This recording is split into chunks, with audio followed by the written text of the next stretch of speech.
basically by American government, because there are a whole bunch of, articles that Farhad, to me, there's certain things I'm asking questions up till now.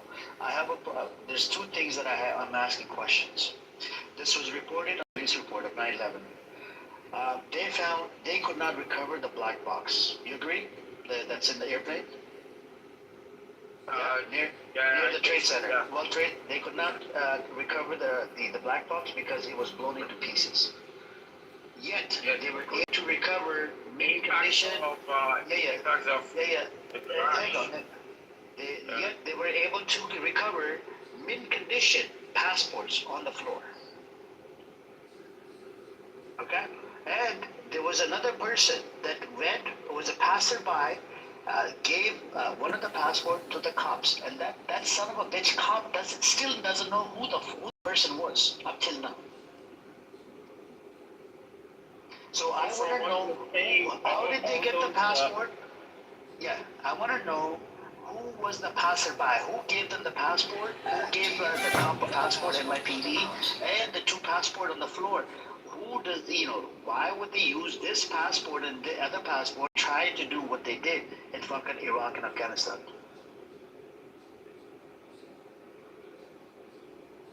Yeah, they have a network. They have a network that, they basically help them.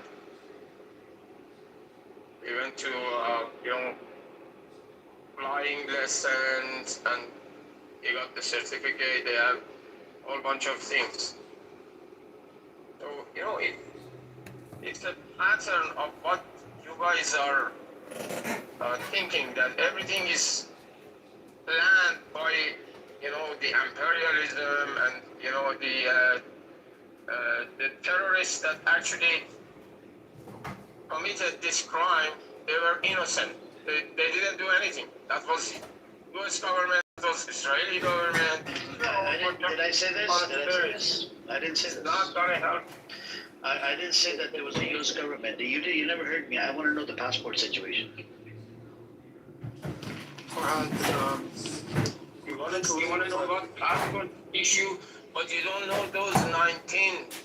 That was 19 people, right? Yeah, so far, let me explain that to you. They took 4 planes, hijacked the planes and crashed it. That's actually a conspiracy theory itself. Okay. Yeah, the reason why there was plenty of evidences of foreknowledge of an attack to happen. People were told not to show up to work that day. There was an Israeli company, and this is not, my own saying.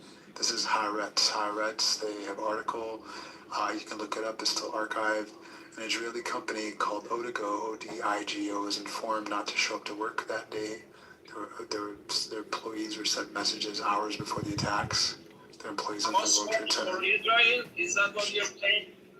Hold on. Let me, you gotta hear a little bit more. There are many other people who knew something was going to happen. There's an inexplicably high volume of put options on both the airlines, American Airlines and Delta, or United Delta Airlines put options more than 7 to 10, 11 times the normal expected volatility. So some people knew that those stocks would tank, and that was the trading day before the attacks happened. There's plenty more evidence of foreknowledge. The buildings themselves fell at essentially free fall speed, gravity, which is 9 point. I mean, Gene, that's the giving one right there. Like, physics-wise, the way that the buildings collapsed, and from how their planes hit them and how they broke it down. There's so many documentaries about it. Scientifically, the way the buildings fell and the way it wouldn't happen from a plane. That's number one. Number two, there was a third building that fell on its own. The plane didn't hit it. There was an explosion. World Trade Center 7 fell that afternoon. The first 2 towers, North and South Tower, fell in the morning. World Trade Center 7 fell in the afternoon. Yeah, there's so much proof. There's so much proof. Yep, watched a documentary of world's demolition experts around the world. They said this is a controlled demolition, had all the hallmarks of a controlled demolition. They said there's no way that this happened by a plane. A plane is never brought down in the history of steel skyscrapers has ever brought down a building, except in Iran. Iran in like in the 19 or like no, actually like maybe 15 years ago, there was a short steel concrete building that fall from fire, but not a plane. Never is a plane brought down. Never is a building, a skyscraper brought down by fire, except for Iran, a steel skyscraper. Also, the World Trade Center 7, which no plane hit, fell down also at free fall speed. No plane hit it. It was just fire. Fires don't collapse whole buildings like that at free fall speed. That building also housed the CIA's offices, FBI's offices, the New York City mayor at the time, Giuliani's office, the New York City the Treasury Department. It was a high security clearance building, and that no plane hit it, right? There's a number of evidences to show also the Israeli art students. There were Israeli spies who were sent to America, and this is what they said in Israeli media, not in American media. They don't expose what these Israeli spies in American media. But in Israeli media, they said they were sent there to document the event. There were Israeli spies who were caught cheering, happy when the first plane hit. They were videotaping, video recording.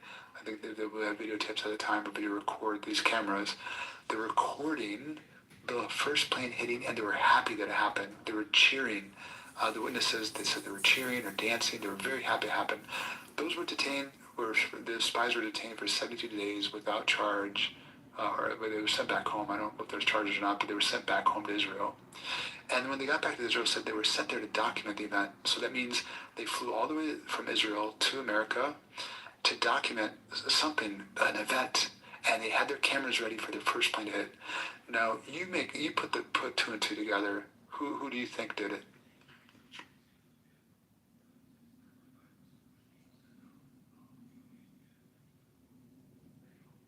You see, Farhad?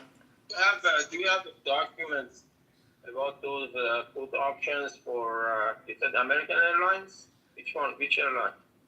It was Delta and it was American and United. And I can send you a documentary you can watch, and Farhad, I recommend watching it. You'll find it in there. Okay, that doesn't mean anything.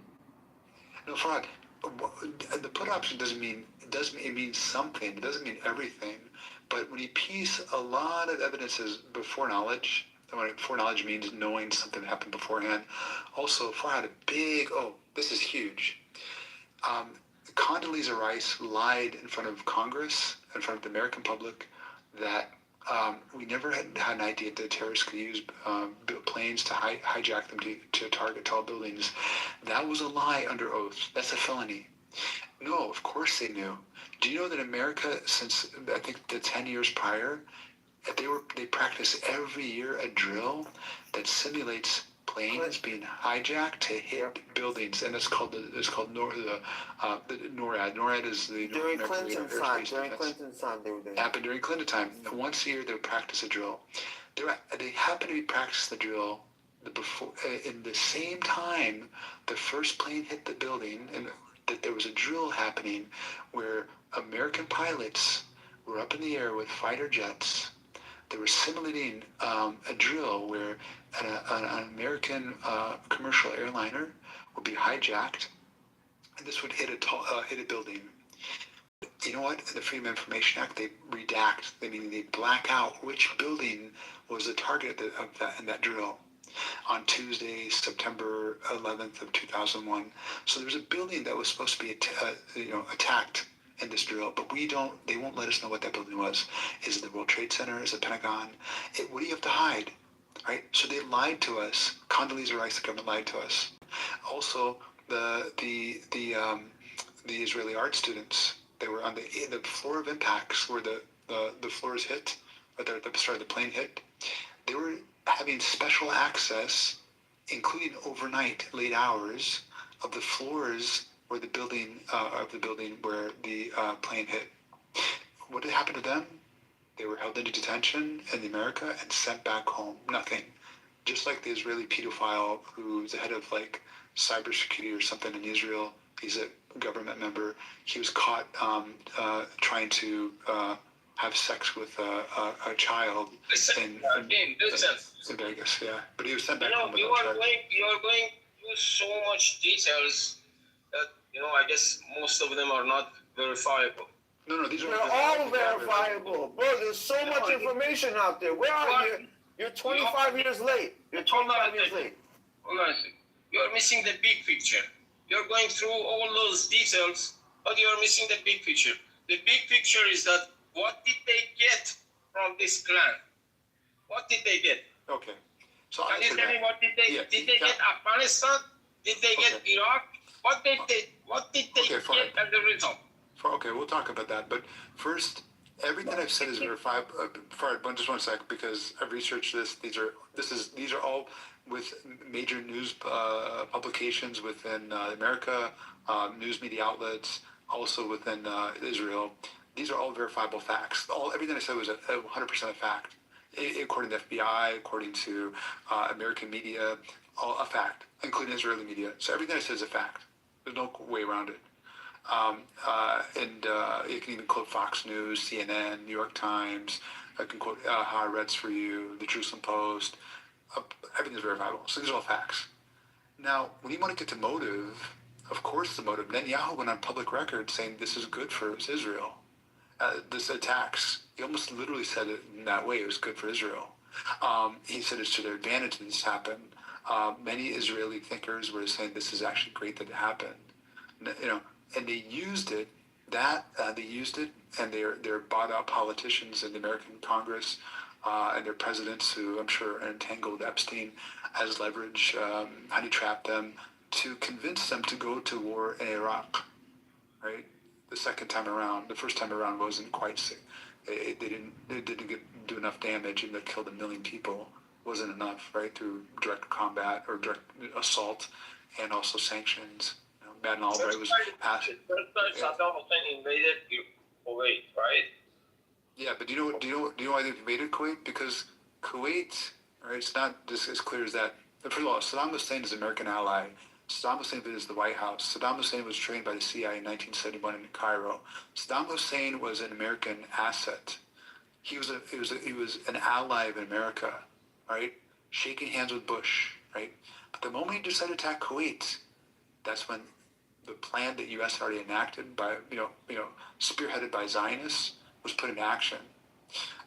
Now, Kuwait there's disputed, he said that Saddam Hussein was the agent of CIA and U.S. That's what you said? I said an ally of America. Okay, ally of America. Yep. So, how come that in Gaza, they made his statue? Can you tell me? No.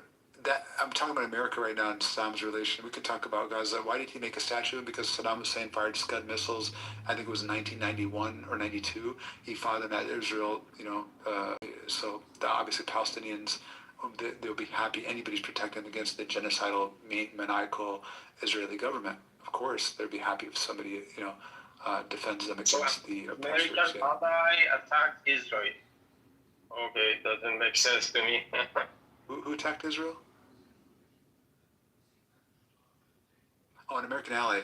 Yeah, Farhad, obviously that didn't, sit well with America. No, but he's been an American ally. But obviously America did not like that. But I can't say America itself is entirely, more so Zionists within America, Zionist supporting politicians. Wait, is he denying that Saddam Hussein was an ally of America? Is that what he's saying? Farhad, you know that Saddam was an ally of America. You know that, right? Oh, that's the first time I hear from you. That Saddam was an ally of America.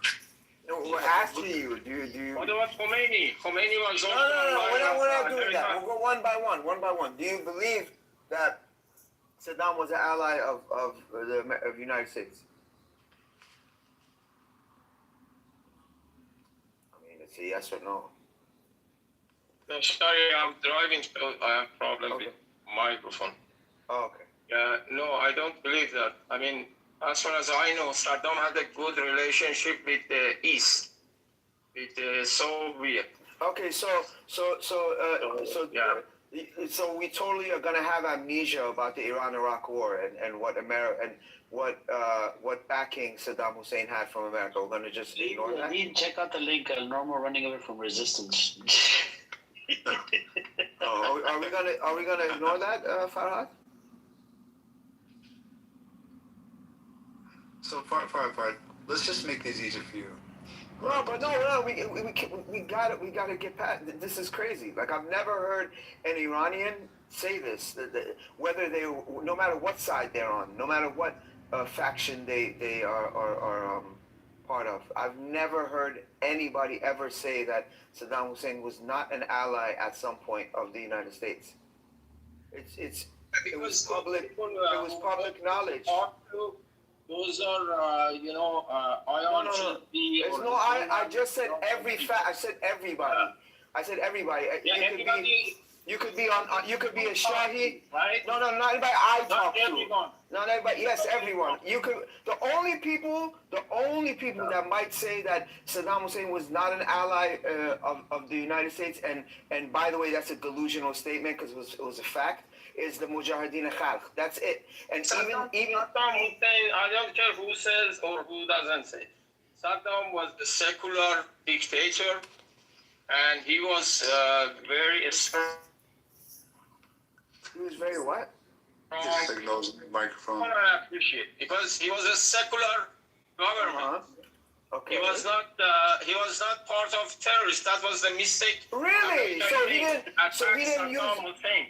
Okay, so he didn't use Agent Orange. He didn't use. He didn't use illegal chemical warfare on the Kurds. He didn't use illegal chemical warfare on the Kurds, on his own people, and on Iranians. He didn't do that. That one I don't That's know. Not terrorism. That's some stories about it. But Stories. Oh, yeah, stories. He was not a. Bro, shame on you, bro. Yeah, shame on you. Dictator. Shame on you. You don't listen. You don't listen to me. Go ahead. Talk. He was a dictator. Yeah, he killed so many people. And that's terrorism. But he That's was terrorism. not part of Islamic terrorism. That's the point. I don't care. I don't care. Terrorism is terrorism. I don't care if you're a terrorist from the planet Zarkon. No, I don't care about. I care about terrorism. Period. I don't care if you're from planet Zarkon or you're from. You are part of it. How about your mother's part of it? Your mother's part of it. Okay. You want to talk to her? She's next to me. You want to talk to her? Hey, your son wants to talk to you. Guys, Mary, your son wants to talk to you. There's an Indian. Oh, she's busy. There's an Indian named Sorry. Sam in the chat. She's cooking for me. Is going down. Bunch of numbers. Yo, don't put too much pepper in my sauce. Sam doesn't know what he's talking about. We're presenting all facts here. We're talking about 9/11, potential Israeli connection. All facts were presented. Everything that's mentioned is a complete fact. It's referenced, so you don't know what you're talking about. All right. So when it comes back to September 11th, of course there's motive, right? The project of New American Century. After September 11th, what they have done? I asked you, what did they get from that? Okay. Did they get Afghanistan?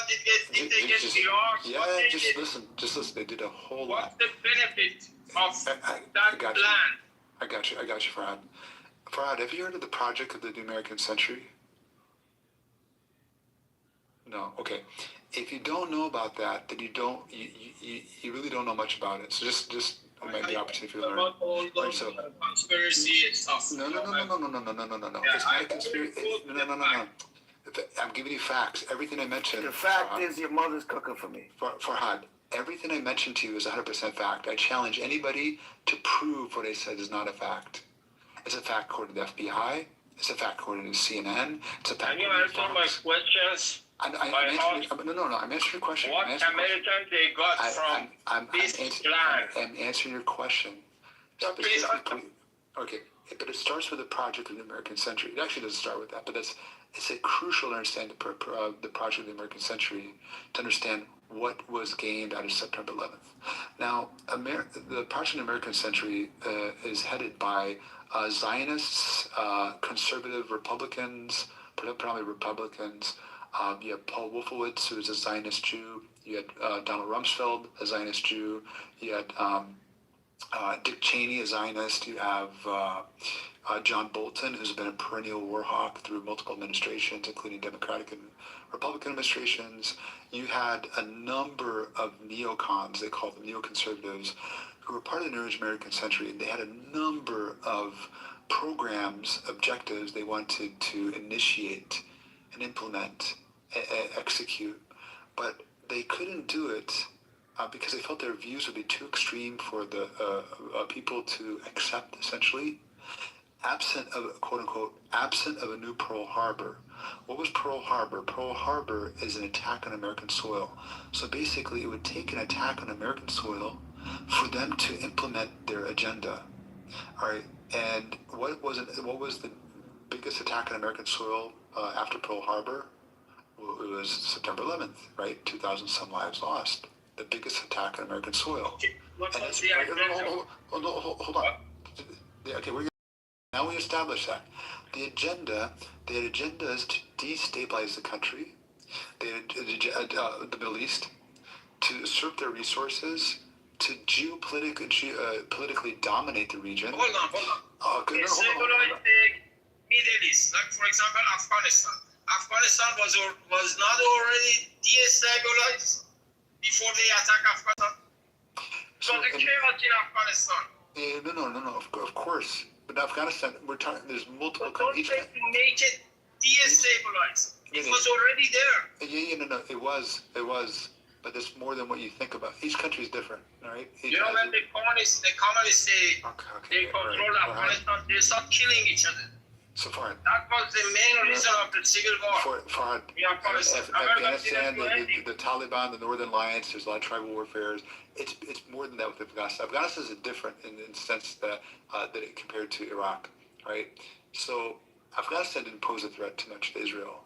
Afghanistan is rich. It's two reasons. There's a reason for Afghanistan. Afghanistan has rich in oil, and minerals and resources. It has some oil as well, but it serves as a buffer against Russia. The government of Iran, the mullahs of Iran, is a threat to Israel or not? Hold on, Can you tell me? how No, can you jump I'm from talking about the same subject. Listen, Farhad, you're jumping from place to place. We don't no, because This reflect guy does not know how to Saddam have a right You conversation. don't know how you're asking American, deep questions. I got you. I'm gonna answer that. American replaced Saddam Hussein. Then let's talk about the NBA. Then let's talk about tube socks. Then let's talk about reindeer. The Iranian mullahs control Iraq. So they are enemy of Israel right now. So, look, What are you talking about? Farhad, just listen. Before we get to Iran, you brought up Afghanistan. So Afghanistan, I mentioned minerals, resources. I also mentioned oil. Also, it was a strategic trade route. They want to build a pipeline, right? Pipelines, pipelines are to transport oil through Afghanistan. Also, it serves as a protective a buffer to destabilize Russia's efforts on the northern border of Afghanistan. When it comes to Iraq, Iran, and a number of countries, we can talk about that later. You talked about Afghanistan. So Iran, right? But let's not get to Iran because you're going to go hot head on Iran. Let's get the bigger picture here. It was to destabilize the region, further Israel's agenda of stealing more land theft, because Israel has a goal of expanding its borders to Israel. It doesn't have any defined borders. It refuses to define its borders because it thinks it has a right to take over land that does not belong to them under international law. It absolutely does not belong to them. They're robbing land of the natives, spearheaded by European Jews who came across after the Holocaust and were looking for homes, right? But to control the region's oil, to further nationalism in each of these countries, because they know they've been talking about Islam, that Islam has the power to unite these countries. Islam is a unifying factor. They do not want the empires of the past to form. The Fatimids, Abbasids, the Ottoman Empire, so forth. Those were more aligned on Islam, but when you divide them under nationalism and get them competing against each other, have them involved in tribal warfares, you support insurgency groups, and this all is an effort to weaken and keep them weak. politically, so you can dominate them, dominate their resources. Also, as a buffer against Russia, I mentioned also China as well, but more so Russia because Russia poses more of a military threat. They actually will fight more militarily than China would. China uses economic diplomacy, economic threats as well, loans and so forth, and that's another topic. All right, it's a bigger plan than what you realize. What did they do after September 11th? They attacked, as General Wesley Clark said when he was interviewed in 2008. He was asked, he was told the goal was to attack 7 countries in 5 years: Somalia, Libya, Iraq, Iran,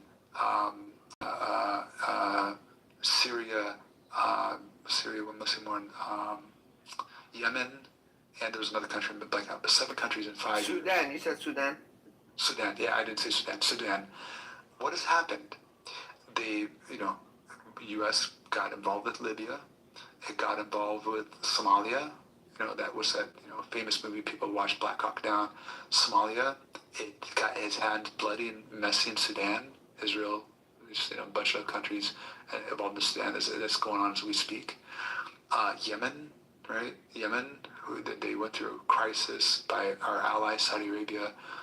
The Houthis and so forth. I mean, 100,000 lives lost, and they weakened their government and so forth. Just look at it. Syria is a mess. U.S. was involved in Syria, especially Israel. So there you go. Because we got to fight terrorism, right? Because there's supposedly 19 hijackers took down 2 buildings and another building which nothing hit. No plane hit. Just some debris from a plane hit a huge 50-story building that fell down. The Pentagon, and then a plane that landed, didn't hit anything. It landed on an open field. Can't even see any bodies there, or the reporter on scene didn't even see any bodies. Barely saw anything that looked like a plane, he said. You're talking about the Pentagon plane? No, the one that landed in Pennsylvania. The reporter landed initially from local television. Mm-hmm. He said when he got there, he didn't see any bodies. He said he barely saw what looks like a plane, maybe a small... Well, I don't know if you remember, but that plane, in the beginning, the media was reporting that plane got shot down by the U.S. military because it came later than the other ones, or they were able to get to it. But then later they changed their story and they said, oh, it just crashed. The terrorists inside crashed it. But then again, it disappeared. So it was like 3 different stories that occurred with that plane. Yeah, exactly. That mystery plane. Yeah. So Farhad, they have a lot to gain, Farhad. Now, Iran, when you talk about Iran, Iran is predominantly weak as is. It would be much stronger if it wasn't for sanctions. Israel has been spearheading sanctions and an attempted attacks on Iran for over about 30 years now. Right? It's been a goal because Iran is militarily independent of the West. Now, do you know that what happened? I'll give you your example, Farhad. Farhad, are you still there? Oh, okay. For those who are listening. Okay, fine. Okay. So what America does, it sells fighter jets to different nations, but for defense. What happened? I'll give you an example here. When India, remember last year, it was about 2 years ago, when India and Pakistan were having some beef, and they were fighting each other. It lasted a few days. A few people died. A couple, planes went down. When the moment the Pakistani aircraft fighter jets, which were American, purchased from America, the moment they crossed the Indian border, they couldn't fire any weapons. And when they complained to the Americans, they said, well, we sold it to you for defense. The Pakistanis said, it is defense. They're trying to attack us. We're trying to take out their bases. America did not, it doesn't seem like in good faith, sold these Pakistanis weapons that they can actually use outside their borders. And if you try to take out the black box, disassemble not the black box, it's a command box or whatever, and disable that radar device, it will automatically burn and explode. So the Americans designed such a way that you can't. This is you can look this up. It's all public information that they can't recreate. They can't disable that. So the Americans have sold weapons and fighter jets to countries that, if America decides they don't like what they're doing with those weapons or those fighter jets, they won't work. What kind of deal is that? Right? So now Iran doesn't buy weapons from America. Free America, free America, free America, free America, free America, free America. Okay. It creates its own weapons. It buys weapons from Russia and so forth. So it's independent of American weapons. America doesn't like that. Nor especially Israel doesn't like that. Iran never posed a threat to America. Iran never fired a missile over the Atlantic Ocean or the Pacific Ocean. It never posed a threat to America. All right. Iran does pose a threat to Israel, right? But Israel didn't. It's because of Israel's own doing. Israel's been stealing land, killing, raping, murdering its neighbors, stealing more and more and more land, and they're posing a threat to the entire region. Iran is one of the countries that has stepped up to it, and the goal for the U.S., spearheaded by Israel's Israeli lobby, I should say, is to install a pro-Israel dictator in Iran, right? A pro-Israel dictator, pro-American as well. And I don't think that serves the best interest of people around.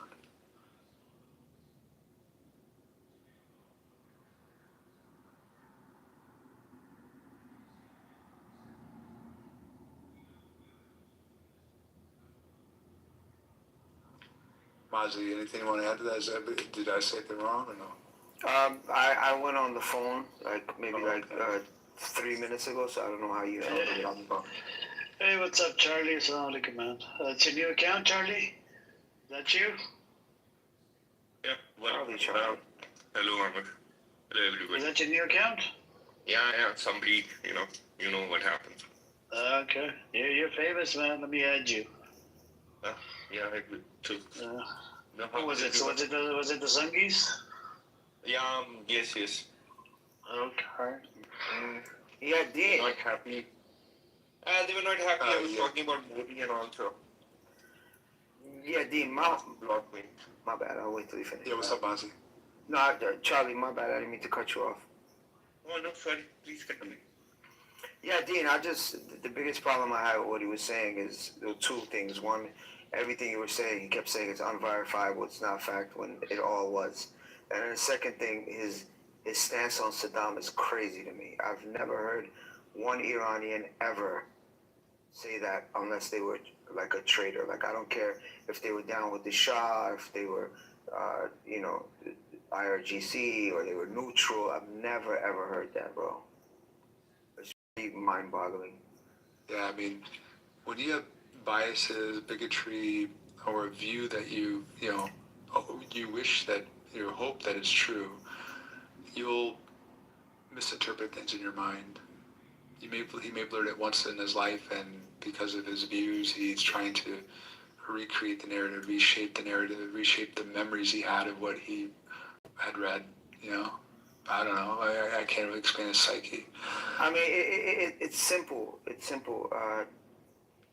No matter what side you're on, who you supported, at the end of the day, hundreds of thousands of Iranians died due to Saddam's attacks, due to Saddam's illegal warfare, chemical warfare.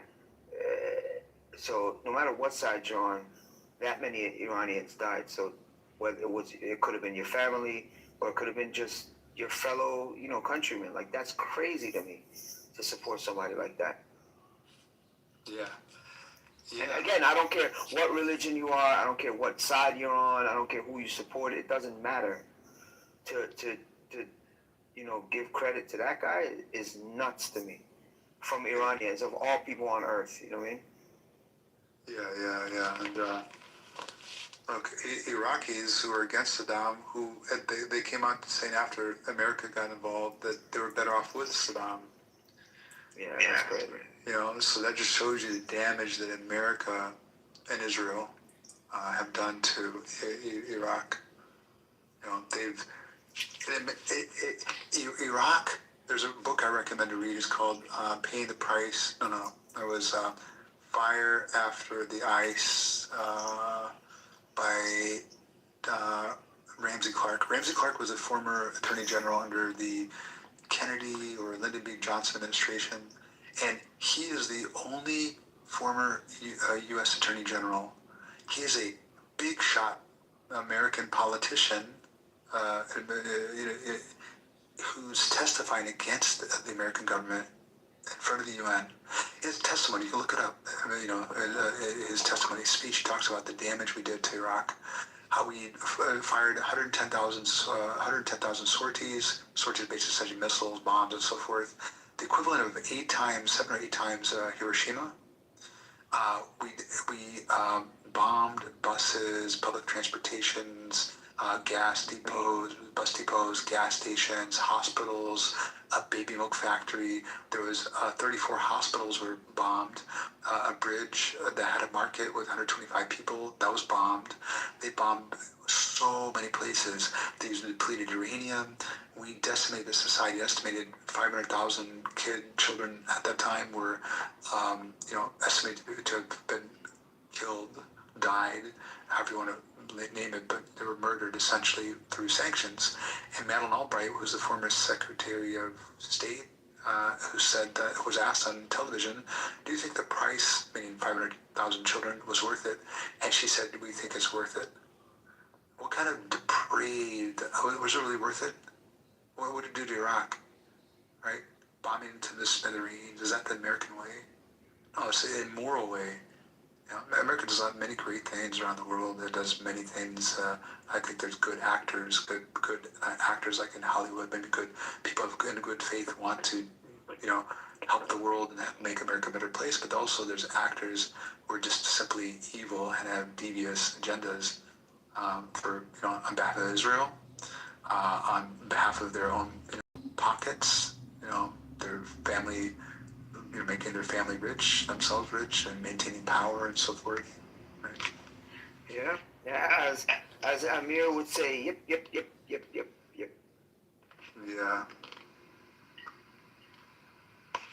Look, That's a good question. I think he asked me in the chat. He left. He's how much getting paid by the mullahs. I haven't decided yet. They usually give me a blank check. I think he disappeared.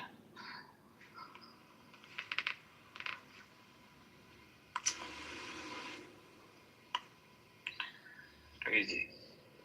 Do you know cancer rates in Iraq quadrupled because America was using chemical weapons like depleted uranium and so forth? This is fact. This is not just hearsay. This is not what I'm contriving and concocting.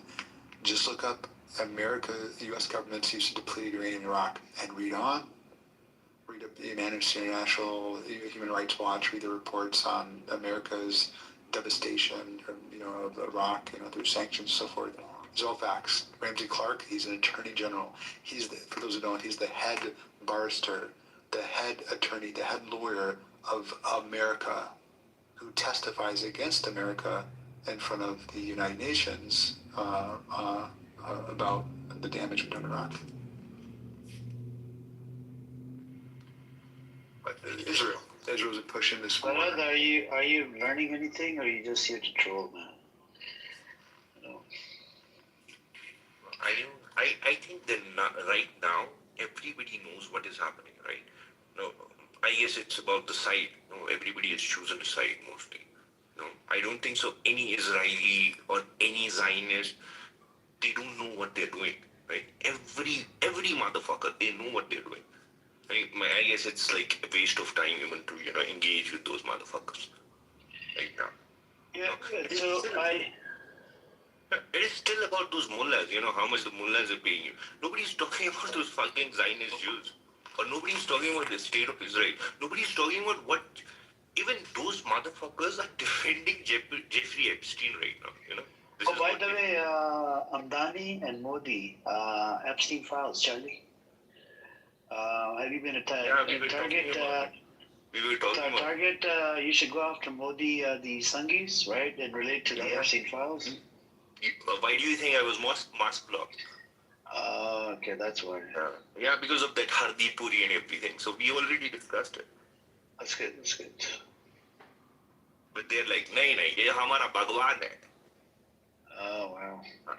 This is a big problem. If you bring them the facts, like the Ambani, Dean, well, one of the billionaires is on the Epstein files from India. Yeah, I read And about Modi government. Ambani. Isn't that crazy? Yep. He wanted to meet. He asked Jeffrey Epstein to get a meeting with some. But it is like his company elder brother. It's not Anil. It's not Mukesh Ambani, but it's Anil Ambani. Yeah, Anil Ambani. Yeah, it's his brother. So what the emails tell us is that I don't know. He was in a lot of debt. I don't know if you guys know or not. The elder one. He was in a lot of debt, and then there is this email where he's asking for a tall blonde Russian in an Epstein in those emails and all whatnot. And suddenly, after like 2 or 3 years, he's getting defense contracts. Oh, so many of them. And his debt is wiped off. See, you guys not paying attention to the bigger picture.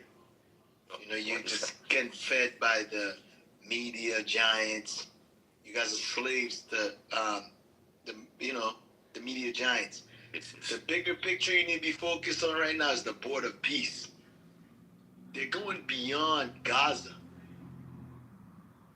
See, Gaza was think of your demo disc in your first PlayStation.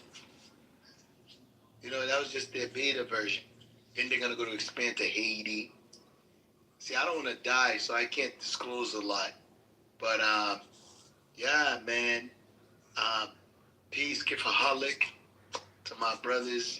Hopefully everybody can wake up. Everybody just needs to do the right thing. But, I don't want to go further, but focus on the board of peace. All right. Follow the money. Yep. You always see what's really going on. Lego, you're late to the game. We already talked about it. No need to insult our intelligence. I want to just go by what mass media says. Obviously, we're dissecting, critiquing, analyzing what mass media says. We've already talked about Board of Peace in this room over and over and over, Lingo. If you'd like to learn more about what people think about the Board of Peace, you could just spend more time in the room.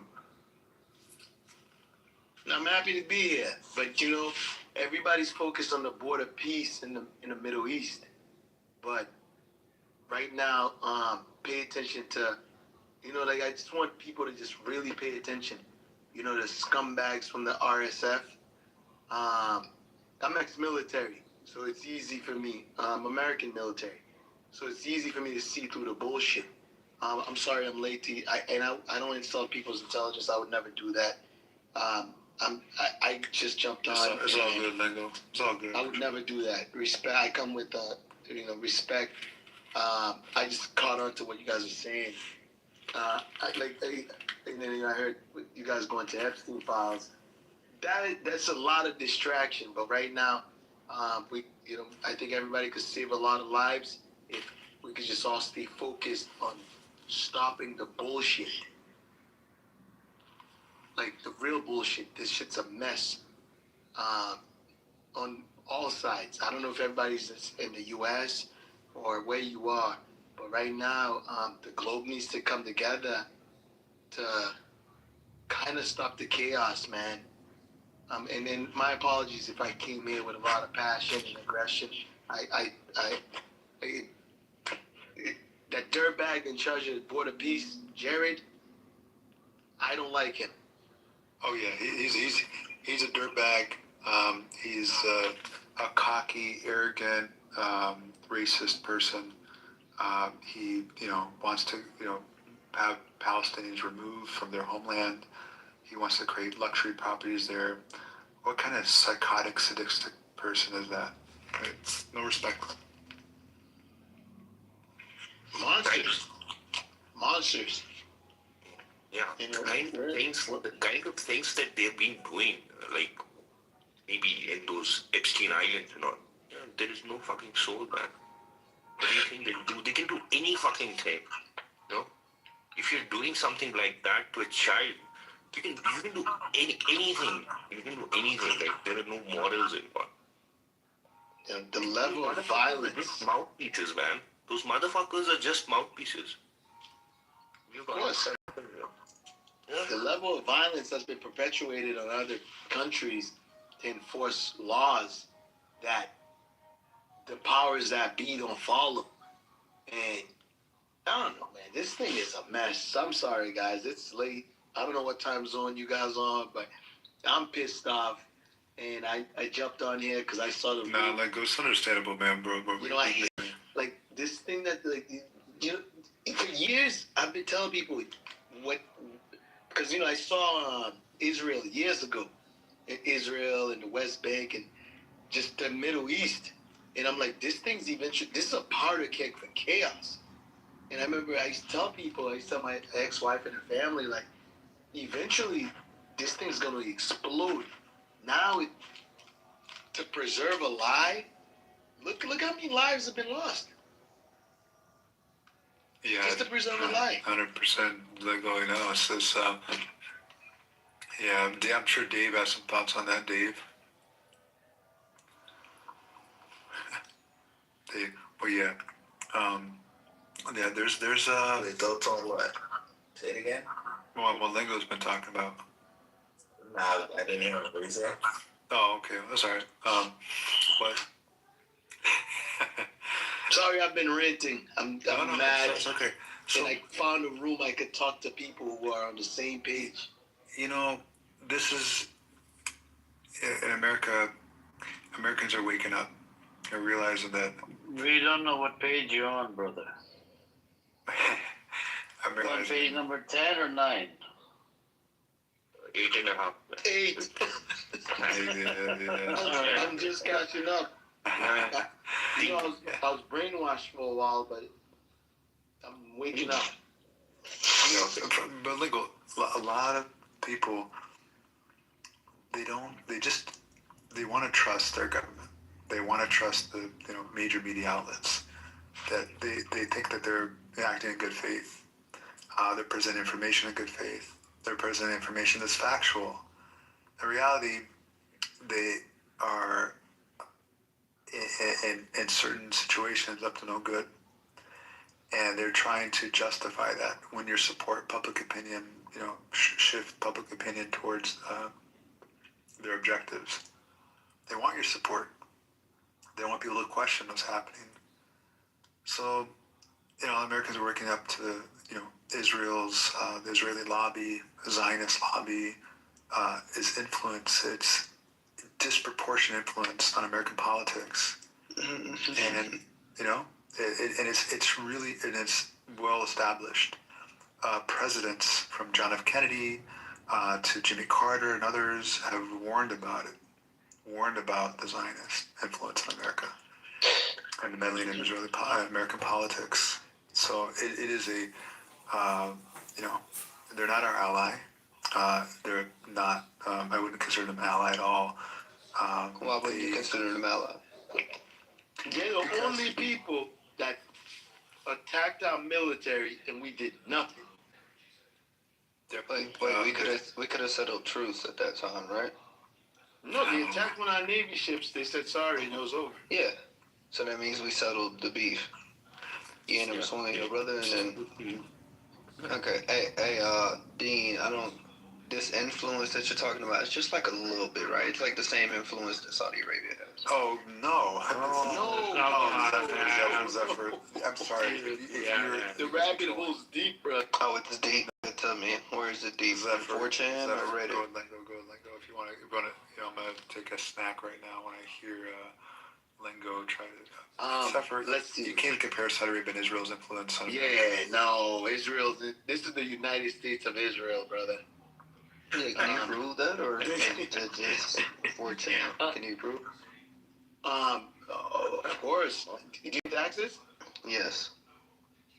A lot of your tax dollars go to Israel. Wait.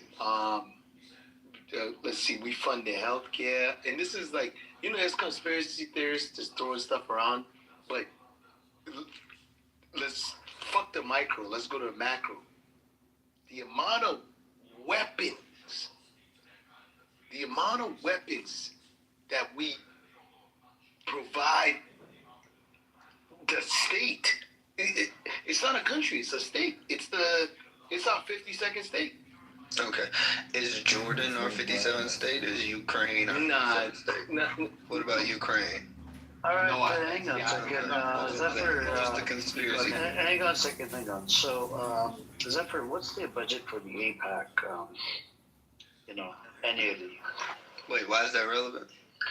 It's relevant. No, it's relevant. Why? Can you just explain it? Because of we're talking about the influence. Which country has more influence, Saudi Arabia versus Israel on America? Israel. I mean, they both have influence. No, we're comparing the amount of money. So can you please tell us what is the amount of money APAC usually has? Oh, do you think influence is only correlated with money? No, yeah, money does play a role. No, I didn't say it didn't play a role. I said is that the only correlation? Like you can have influence No. without. We talk about more stuff, but how much money do you think? I don't know. Can you pull up the about, number? It's over $100 million annually. And Versus Saudi Arabia over 30 million. wait. So they're 1/3. Yeah. Okay. Do you understand? It's a lot of influence. Yeah, but it's 1/3 is nothing. 100 million, bro. It's just. All right, let's talk about the military aid. Wait, Afghanistan gets more money. Have you seen the historical top recipes? No, not the military. Not the military aid. Military aid. Israel is the only country that gets about $3.8 billion every year. Okay, you're missing out a lot. Right now, Iraq actually gets 23.8 billion historically as far as U.S. foreign aid. 23 historically since And when? Israel only had 17 billion historically. We're talking about military aid. So, yeah, We're talking about military aid. Military and security initiatives. Yeah, that's what I'm saying. How much military aid does Iraq get? Iraq has, through 2001 to 2024, 23 billion, and Israel has got 17 billion. So Iraq has got more. From what year to what year? 2001 to 2024r. Bro, in 1 year, Israel gets $3.8 billion. Do you understand $3.8 Let's get billion? even more wild. Wait, Let's get even Okay, Lego, hold on. Are you able to see this? How many years? It's 24 years, bro. 24 years. In 10 years, Israel usually gets about 38 billion. Okay, but are you just going to dismiss? Did you not know this? It's $3.8 billion per year. I got you. Are you dismissing the fact that Afghanistan has gotten 3 times that? Can you please provide that sources? Yeah, I got you. And if this is true, can you stop the Israel anti-Semitism, or y'all gonna stop, or what? What is anti-Semitism? What is anti-Semitism? Why are people so quick to say anti-Semitism? No, hang on a second. No, I'm not even talking about Amir. I'm talking about lingo. So look, lingo. You said Israel is controlling America. That's anti-Semitism. Yeah, the influence it's more stronger from the Israeli side. That's the claim they made. Countries have influence on America. That doesn't mean that they control America. But Zephyr, do you know the person that coined the term anti-Semitism? Wait, Do you know his name was hold on. His name was Wilhelm Marr. Okay. Wait, why is that relevant? It's relevant. He was such a Jew hater. He married 3 religious Jewish women. Was he a Jew, or was he Christian, or was he a Jew hater? It doesn't matter. It's anti-Semitism as a concept. No. Hold on a second. Hold on. The word Semitic, right? It's for the Arab folks, right? Just like the land was stolen for the Arabs. I mean, you have the word that was stolen from the Arabs. No. Everyone knows. Okay, so when it gets attacked on the Arabs, what do we do about the Arabs? Are they you being anti-Semitic against the Arabs? No, the Arabs are Muslim for the most part. No, they're not all Muslims. They're Christians and Jews. Jews. Muslims. I said they were mainly. So they're Semitic people. Yeah, they're Semitic people. Arabs are mainly Muslim. Arabs are Semitic people. No, not mainly. Who told you that? You didn't know that there's Arab Jews out there? There are, but they're mainly Muslim. Did you not know that there was Arab Jews? I didn't say they're not. There are there's Arab Christians. Wait, Amir, there are Jewish Christians, right? Jewish Christians? Yes. Bro, they're Arab Christians, not Jewish Christians. There are people of Jewish descent who are Christian. What are you talking about? Oh my God, bro. Amir, You seriously need to get educated. It's like when Nanzo called me. He asked if I was a Jewish Muslim. No, but you can't. Like, You yeah. can't You can be be Jewish ethnically Christian, though. Jewish. What's going You on? can't be. Oh my God. No, you Wait, you do you have can't. an argument, or are you just emotional? Okay. Amir, what's the problem with Jewish Christian? Like you can be Yeah. one. You can be a Jewish Christian. There are Jewish. Yeah, are you talking about ethnically Jew? Yeah. Like, Yeah. okay, that's a different story. Wait, okay, That's a that's what I said. But the thing is, Zephyr, the thing is, Israel, if you're born to a Jewish mother, right, and you become an atheist, you're allowed to get a birth value. But as soon as you convert to Christianity do you see or Islam, hold on a second, hold on. As soon as you convert to Christianity or Islam, you can't do that. None of the rabbis will sign you up on it. Okay. It works like that for different religions. So isn't it racist? You can be. So they're denying your Jewish identity. Amir, you created conditions. What about a Jewish father? Yeah, that's fine. Yeah. Okay, so that's yeah, what I'm but saying. still, Like your logic only works when you pigeonhole it. No, same thing. Same thing. It's okay, Amir. If you become an atheist Jew, Anti-Semitism is Jewish. It's a but Jewish if you term. become an atheist Jew or you're Jewish, then it's all right. But if as soon as you become a Muslim, no, or Christian, no, they will deny it. Can you guys add me to the Yes, next? John, did you say something? Yeah, I wanted to say, to be honest, like what you guys are arguing about doesn't really matter in the grand scheme of things. And the reason why that is if you look at, regardless of how you feel, the direction the world is moving in is one where the West is declining and the West is relevance is going down, right? And because of that, Israel is a parasitic state of the U.S. specifically, and very reliant on the U.S. So as the U.S. declines, so will Israel, right? And this is something that isn't just tied directly to October 7th or whatever, right? Like even far before that, Israel was already having tons of internal issues with their government and whatnot, right? And so if you look at all of the... Are you Sami? No. If you actually, no. If you look at all of the major players in the world, like this shift is obvious more than ever before. Like as China dumps all of its U.S. treasuries over the past 25 years, it's directly investing in gold, right? And then we know that the U.S. Dollar is no longer going to be the reserve currency. I mean, you could argue right now that it isn't. Yeah, this is. And then also I'm speaking. Also, it's very interesting. I don't know if you guys seen Marco's recent speech. By the way, this isn't Zafir. This isn't something I'm just saying. Like American political scientists acknowledge this. This isn't something that's about opinion or I think this or you think that. This is literally a known thing now at this point. It's no longer theory. So that's just a fact. But also, I'm telling you that the West is in decline. No, this name is a the known political thing. scientists. All right. Chomsky is one. Chomsky, the one in Epstein files. That has nothing to do with the point, though. You asked He's me not to a name. political. He's not a political economist. I'm in the middle of speaking. What the fuck? Do you know what Chomsky is? He's an intellectual, not a political scientist. Oh my god. Okay. Anyway, Marco Rubio's recent speech at the Munich, the Munich meeting they had, right? It was so obvious what was going on, like the fear. He himself acknowledged what was actually going on with the West, right? And the move that is going to happen in the future is that they're going to try to bring back colonialism, right? There's a lot more to delve into, but my point is Israel won't be a problem in the long term. Israel will decline, guys. We're in a turning point in history. Yeah, things are shifting. Jewish. Yeah, she's coping, Amir. That's not actually grounded in truth. Is the West declining economically? Yes or no? Can you cite and what numbers are you looked at? What numbers? Like GDP? What are you looking at? Well, just say you want the West to decline. You can't prove that it's declining. You want it. You can. You definitely Okay, prove it.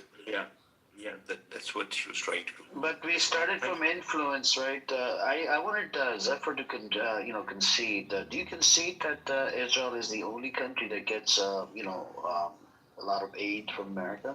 No, it's over 100 countries. Do you want to look it up? Yes, I'm looking at it right now. Okay, let's look it up right now. Amir, over 100 countries primarily focused on military, economic, and humanitarian aid from the U.S. Who gets the most right now military in aid? Afghanistan historically. Military aid. from America. Afghanistan. Let's look it up. Give me a second. Yeah, and you got to be honest and share it on stage. Or Yes, you can't yes, be dishonest, bro. yes, I'm not. Israel receives the most consistent U.S. military aid annually, You said totaling around consistent? 3.8. Israel, totaling around $3.8 billion under a 10-year MOU with spikes like $18 billion plus post 2023.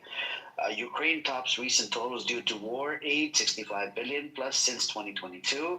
Israel amount military folk 2024, $6.82 billion. Ukraine $6.51 billion. Jordan $1.74. Egypt $1.38 billion. Okay. So where is Afghanistan? hold on. Where, how did you get? Where did you get the Afghanistan? I give it. I give it to you. But one quick question: what is the time link cited for the Israel thing? Because Israel could have just received a lot recently. Because the war. So Israel, no, it's not because of the war. Every year they have a 10-year can you MOU give that me was the signed in timestamp? 2019 or 2018. So It was recently?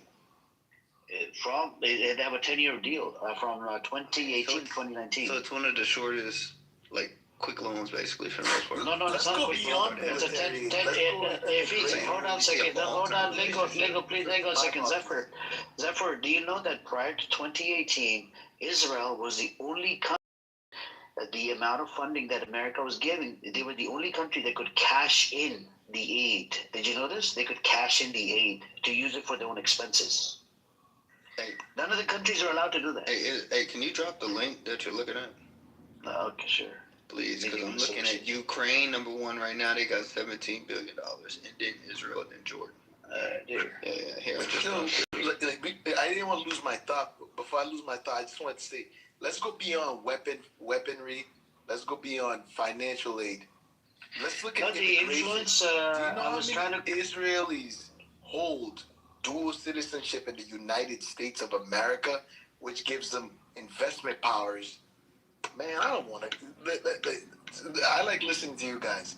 I'm just gonna get mad. This is a conspiracy. You're a conspiracist. No, it's not a conspiracy. Look at it. No, I didn't think that Israelis was. hold dual citizenship.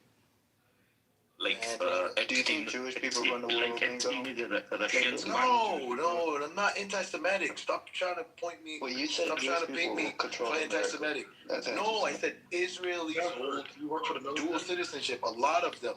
So go beyond money. Oh, okay. Go beyond weaponry. Mexicans do Let's too. talk about immigration. Yeah, Mexicans do too. Chinese people too. Zephyr, are you in the military? I think you're missing my point, bro. By association. I guess it's mostly because of the pedophilia, right? I put the link in the chat for you. Where is it? World Check it out. population? And search for Israel. And Why it would will I give you have to the total. search? It should show it. Yeah, you have to scroll all the way down. It gives you the total number. Yeah, search for Israel. It'll give you the total number How because. about you just look at this link I posted? Do you see it? Okay. Is it? I just gave you the link. Yeah, no. Do you see the link I posted? Tell me what that Let me says. see if I can copy it. No, you can just click on it. You'll see it. I'm using Android, bro. Come on, man. Ain't no difference, bro. You can click the link in the chat. Zephyr, there's differences between Androids and iPhones. Nah, I know that, but Androids and iPhones both can click links in the chat. No, not on the Android. You can't. Huh? Oh, you can't click the link? Oh, shit. In this app, after the update, they messed it up. So every time I try to copy, it just freezes up on me for some reason. Oh, hey, Dean, I know you saw that bad All-Star game, bro. Well, the All-Star game was straight with the All-Star weekend. Oh, man, it needs fixing. Yeah, they need to bring that 1v1 on, man. King of the quarters. Yeah, they need a one-on-one, and they got that dunk contest was fucking stupid. It's because everybody athletic. Now it's hard. Everybody too athletic. And they doing that in the game now. Yeah. Well, I would even then. You look back. I mean, I still look at that. You look at Vince Carter. You look at like Aaron Gordon. You look at like Nate. You know, some of the greats who have been dunking in these contests. I think just they did it a little more athletically and a little more like. The way it was more skilled, like more polished, their dunks were more refined. It's underwhelming. Also, I think they should go back to like having two captains. It doesn't even necessarily be east west, but two captains, and they pick players, and they just play a regular game, and they put a big cash prize. You gotta give them some more incentive. Don't just give them but I think it was $150,000 for each one-on-one. Well, you know what would be dope, Dean?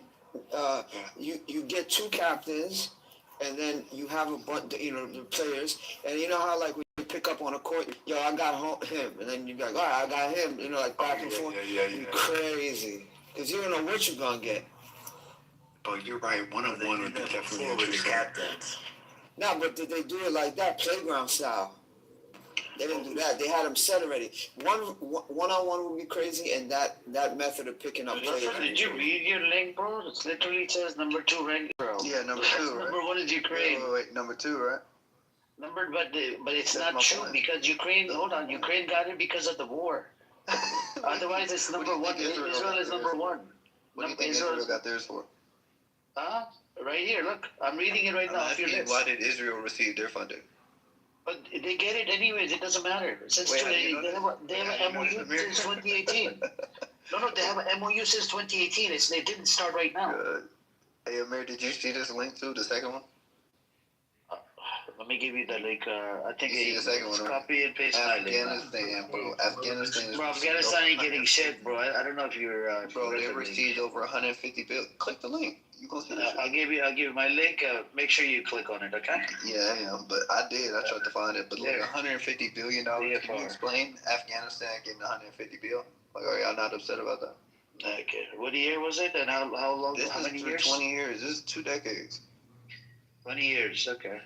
This is crazy, right? Like, can y'all be consistent or? Let me see. Where's it? Just the second link I posted, bro. I put your name right by it. It's right above the Arabic letters from Irani. US already had boots on ground in Afghanistan. So what do you think? They would not do it? Probably. My point is that people start understanding the reason and nuance when it comes to other countries, not Israel. No, you don't have to understand anything. It's very clear. I don't know. And why are we even discussing it? If it's in the second position, why are we even discussing it? The point is that they're paying them. For what? Killing Palestinians?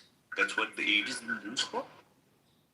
Well, it says Israel again in fiscal year 2024, the most recent fully reported year, Israel received $6.82 billion, the most of any country.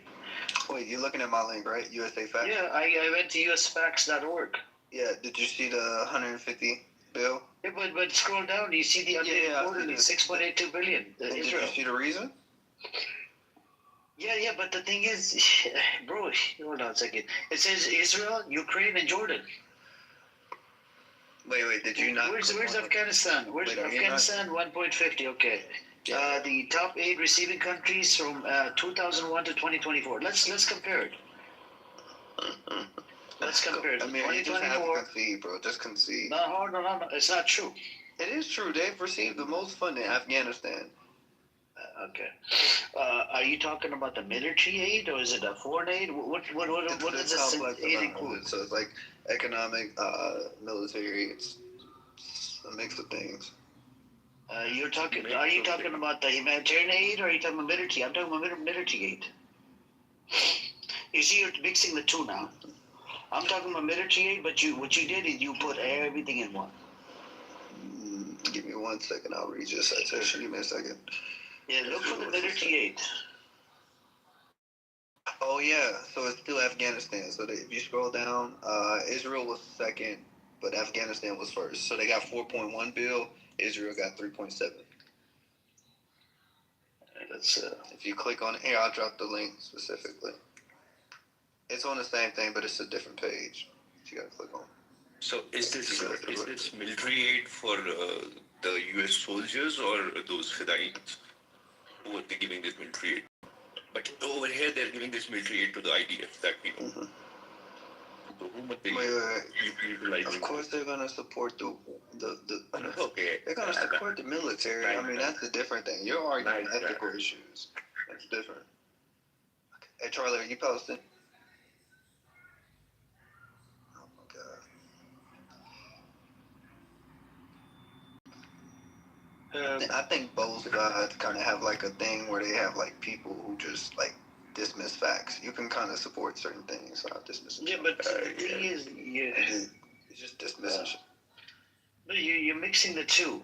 No, The Afghanistan aid. Hold on a second. The Afghanistan. Do you know why the Afghanistan got this much aid? It was because of the reconstruction. How they fucking blown it to pieces. You agree?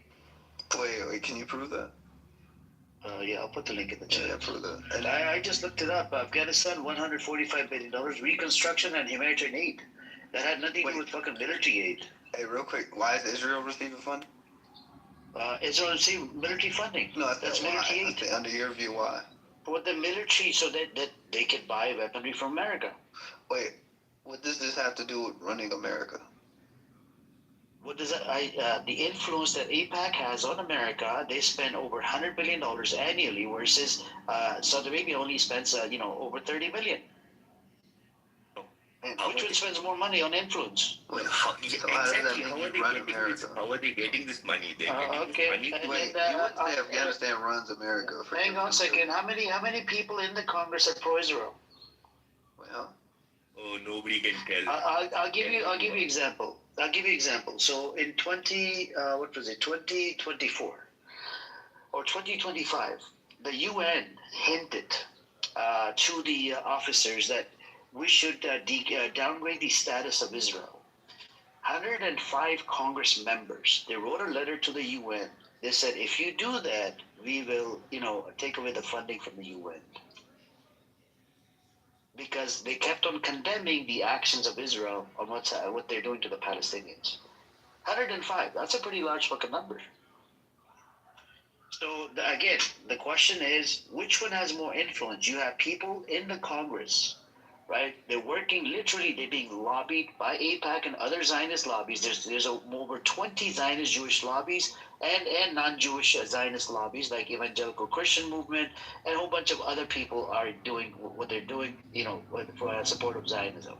And Evangelical is pretty big in America. It's over 50 million. So my question again to you, who has the more influence effort in America? Who can get the rules changed? It's actually Israel. The people that support Zionism.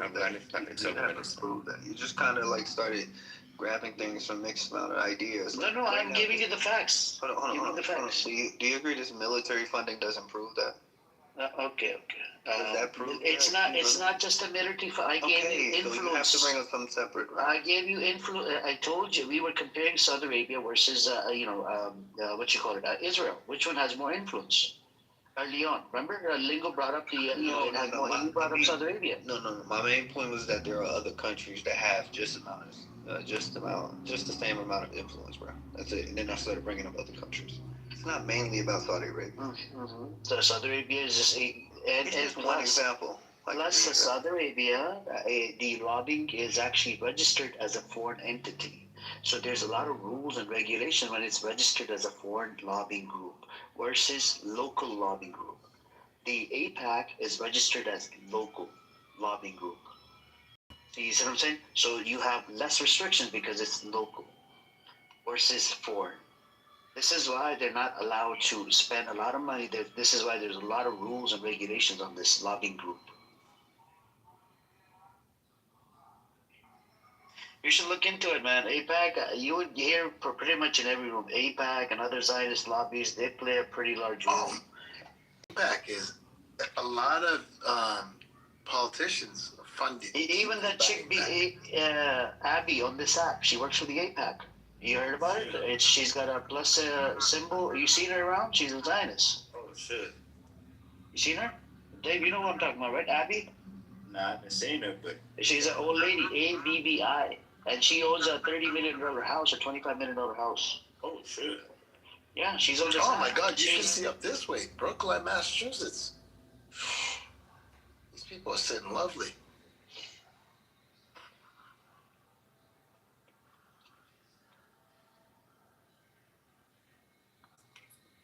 But I mean, I guess y'all want to cut off aid to everybody. No, it's not about the aid. The problem, forget the aid. We're talking about influence first. Hey, Amir, so I've been looking. Hey, Amir, are you against the Saudi Arabia lobby group? because they've been swaying a lot right now. They're like Saudi Arabia and Armenian Assembly of America. Are you against them? Okay. Saudi Arabia is doing what against They've Armenia? been securing U.S. weapon deals, regional favors, and offer ranking amongst the highest foreign spenders. You don't think, Zephyr, that when Saudi Arabia says we're going to invest $10 trillion into American economy, they already have influence just by investing money? What does Israel do? Israel doesn't invest money in American economy. Oh shit! Wait, you think You know think this? Saudi You know puts this? in We know more? this. Hold on. Just to be clear, you think Saudi puts in more money in the American economy than Israel? Way more money. Go look into it. Okay, hold on real quick. Give me a second. Let's fact check this. Israel doesn't fucking invest shit into American economy. All they do is fucking lobby people, and they've been lobbying people for a while, for over 50 years. They lobby they're running this, this illegal business in America. Well, They no, think they they own can. America. They can actually see like a long term ROI. So like just because they're not getting shit right now doesn't mean. Israeli influence makes individuals wealthy in America. Saudi influence, that's another story. You know, look at what's his name? Saudi Arabia has invested a lot of money into American economy. So has Qatar, and I believe even the UAE. UAE has invested $16 billion into Israeli Oh economy. well, I mean Saudi Well, the investments Gulf just because Cooperation Council they have a functions. political. Do you know in UAE has invested $16 billion No, I'm into saying, I Israeli mean, they have economy? a political agenda though. So like it's. It doesn't matter. If they're investing so don't you much prefer money. that? Wait, wouldn't you prefer that Israel doesn't if they don't want like a political agenda? Do you know that the foreign policy of America depends on Israeli foreign policy? Did you know this? Wait, can you like get clear on that? What are you saying? No, okay, just ask ChatGPT. I know you're using ChatGPT. Wait, I'm using Google, bro. Oh, you're using Google. Do you use Gemini? Nah, it's so it's like Google overview, and then I get the citation from there. Okay, all right, cool. So just ask, does American foreign policy, when it comes down to the Middle East, what is a threat, what is not a threat, does American foreign policy depend on Israeli foreign policy? And it will tell you yes. Hey, I was in a shock when I found out about this, like a couple weeks ago. hey, Amir, be honest. Are you getting paid, bro? Huh? Are you getting paid? Oh my God. Nah, like Amir, like I'm asking. This is the conclusion. This is See, when I debunk the claim, No, it's no, like, no. Wait, it wasn't a debunking of a claim right now. But, hey, Amir's a college professor, and I think the fair is like a community. You guys are professionals. I like hearing you guys go at it. I'm crying. No, we just chilling online. We just online. Hey, Amir, are you? Hey, genuinely, bro, are you like getting paid? It ain't that many people. why would I be getting paid? Oh yeah, you getting paid. Do you want to pay me? I see what's going You on. can buy me a coffee up there if you want to pay me. Hey, Amir, I'm gonna tell you, bro. Somebody was like, Hamas is paying Amir. I think it's another org. I don't think it's Hamas, but I do think you get paid. Yeah, Shai thinks I get paid by Iran or Qatar. I know Shai hangs out with you guys, right? He's a Zionist, by the way. Yeah, he's honest. But I think, I don't know, man. I think you're getting a little paid, though. It's alright. Why don't you, hey, why you gotta hide the fact, though? Like, if you're getting paid, bro, it's okay. Well, I wish I was getting paid. I wish. Wait, so you doing all this for free? Yeah, it's for free because I care about the kids over there, man. Nah, See, it's that's where more, I'm though. at. It's I more, care too. about the next generation. It's more, too, bro. Like, or do you be Once working? once do you they be have working? Wait, do you be working while you on here, dude? Yeah, I do. Once they have a two-state solution or whatever, then once they have their freedom, then I'm gonna start opening up these rooms. Do you guys think we're gonna live long enough to see a two-state solution? oh, definitely. Two-state, one-state, whatever happens, bro. I hope they get the freedom. Not in our lifetime, bro. Wait, so you're okay with them getting freedom under Israel? Under That's what the vibe Not is. under Israel. I don't think it's in Against the Israel. women and children. Yeah, I don't think it's under Israel's hand anymore. It's I think America is running the show. I think. Hey, why doesn't Jordan bring in Palestinians? Jordan did bring in Palestinians, but the thing is, Jordan, if they do allow Jordan into the Palestinians, first of all, they don't want to leave a lot of them. But if they do leave to Jordan, they want to come back. So would Israel allow them to come back? The answer is no. Obviously not. Well, There you was a guys policy gotta also think 1980s. about this. We There was bought a Jordan. Yeah, hang on, hang on. There was a policy 1980s. You can look this up. 1980s and 1990s, where anybody that left Gaza or the West Bank, they would not be allowed back into Gaza anymore. If they left for good, like for the past 3 months or something, or 6 months. Can I ask you questions after? You should listen. Yeah, ask what. With everything that is happening, I guess, it's already fucking live, from the last, like, 2.5 fucking years, right? And you can see what is happening. And, what motivates people like you to do whatever you're doing? What is that? You see every fucking thing, it's live, as I've already said. So what motivates, people like you to do whatever you're doing? Wait, what is it I'm doing? Come on, not with those merry-go-round circle questions, please. I'm just not. Honest, you guys can never be honest. Devil's advocate. He's talking about you playing devil's advocate. Devil's advocate. Okay, so I'll be clear. What I did was just push back on the idea that basically America is secretly ran by Jewish people and they get to influence our policies. How's that crazy? What's wrong with that? You cannot even deny it, right? You cannot See? even deny it. You want me to believe that? Yeah, you cannot even deny it. Already, y'all not see how crazy this is? He's like denying that. But the numbers are there, You try BlackRock, you try State Street, you try any company, just see the numbers. You don't have to Wait, you got the numbers? Everybody, I guess mostly everybody has, that idea. Just look at how much APAC donates. We've been telling you.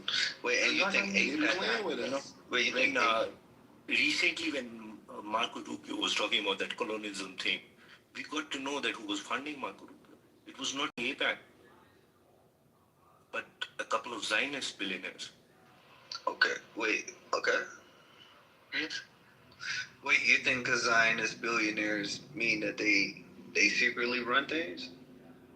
Not They're billionaires from different ethnic backgrounds, bro. Like, you don't even realize how irrational this idea is. I guess no, I don't think so. I guess Bro, you're trying to tell me that I'm crazy for not pushing back on the idea that Jewish people. I tell you how. It is late in the 50s when the Shah was there, the Iranian Shah. And in an interview, Iranian Shah is talking about the influence of Israelis in American politics. Do you remember the year? And still we're talking about the same fucking thing. He said it on live TV, the influence of Israelis, late back then. Do you not think it has increased somehow? Or is it on the declining phase? I don't know. But I think it's more reasonable to suspect that multiple nations have influence over America. And really, Americans control America, bro. Not Jewish people. Not Zionists. Not Zionists, it's not all Jewish people, right? You know what you're saying, Zionists. You think Zionists control America, right? Yeah, I guess there are so many people that are controlling. Do you think Zionists got Trump in chair? Wait, Charlie, do you think that Zionists got Trump in chair? That is not even the point. Okay, so they don't control who even the head of the chair is, right? I've already told you. I've already said that's what my question was. That why this fucking behavior? Why are you doing it when you know everything? No, just going many round these fucking good. It's not making any sense, man. It does make sense. It makes sense to push back on anti-Semitism, bro.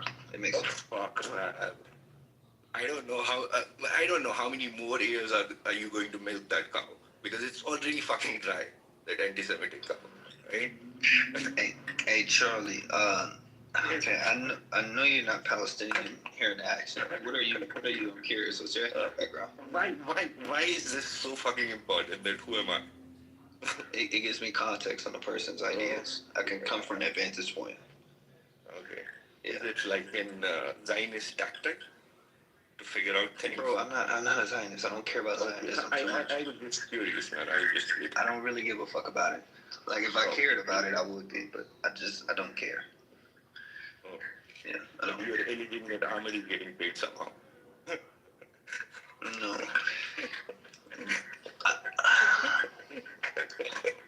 I'm so sorry. Hey, wait, hey Charlie, are you Arab?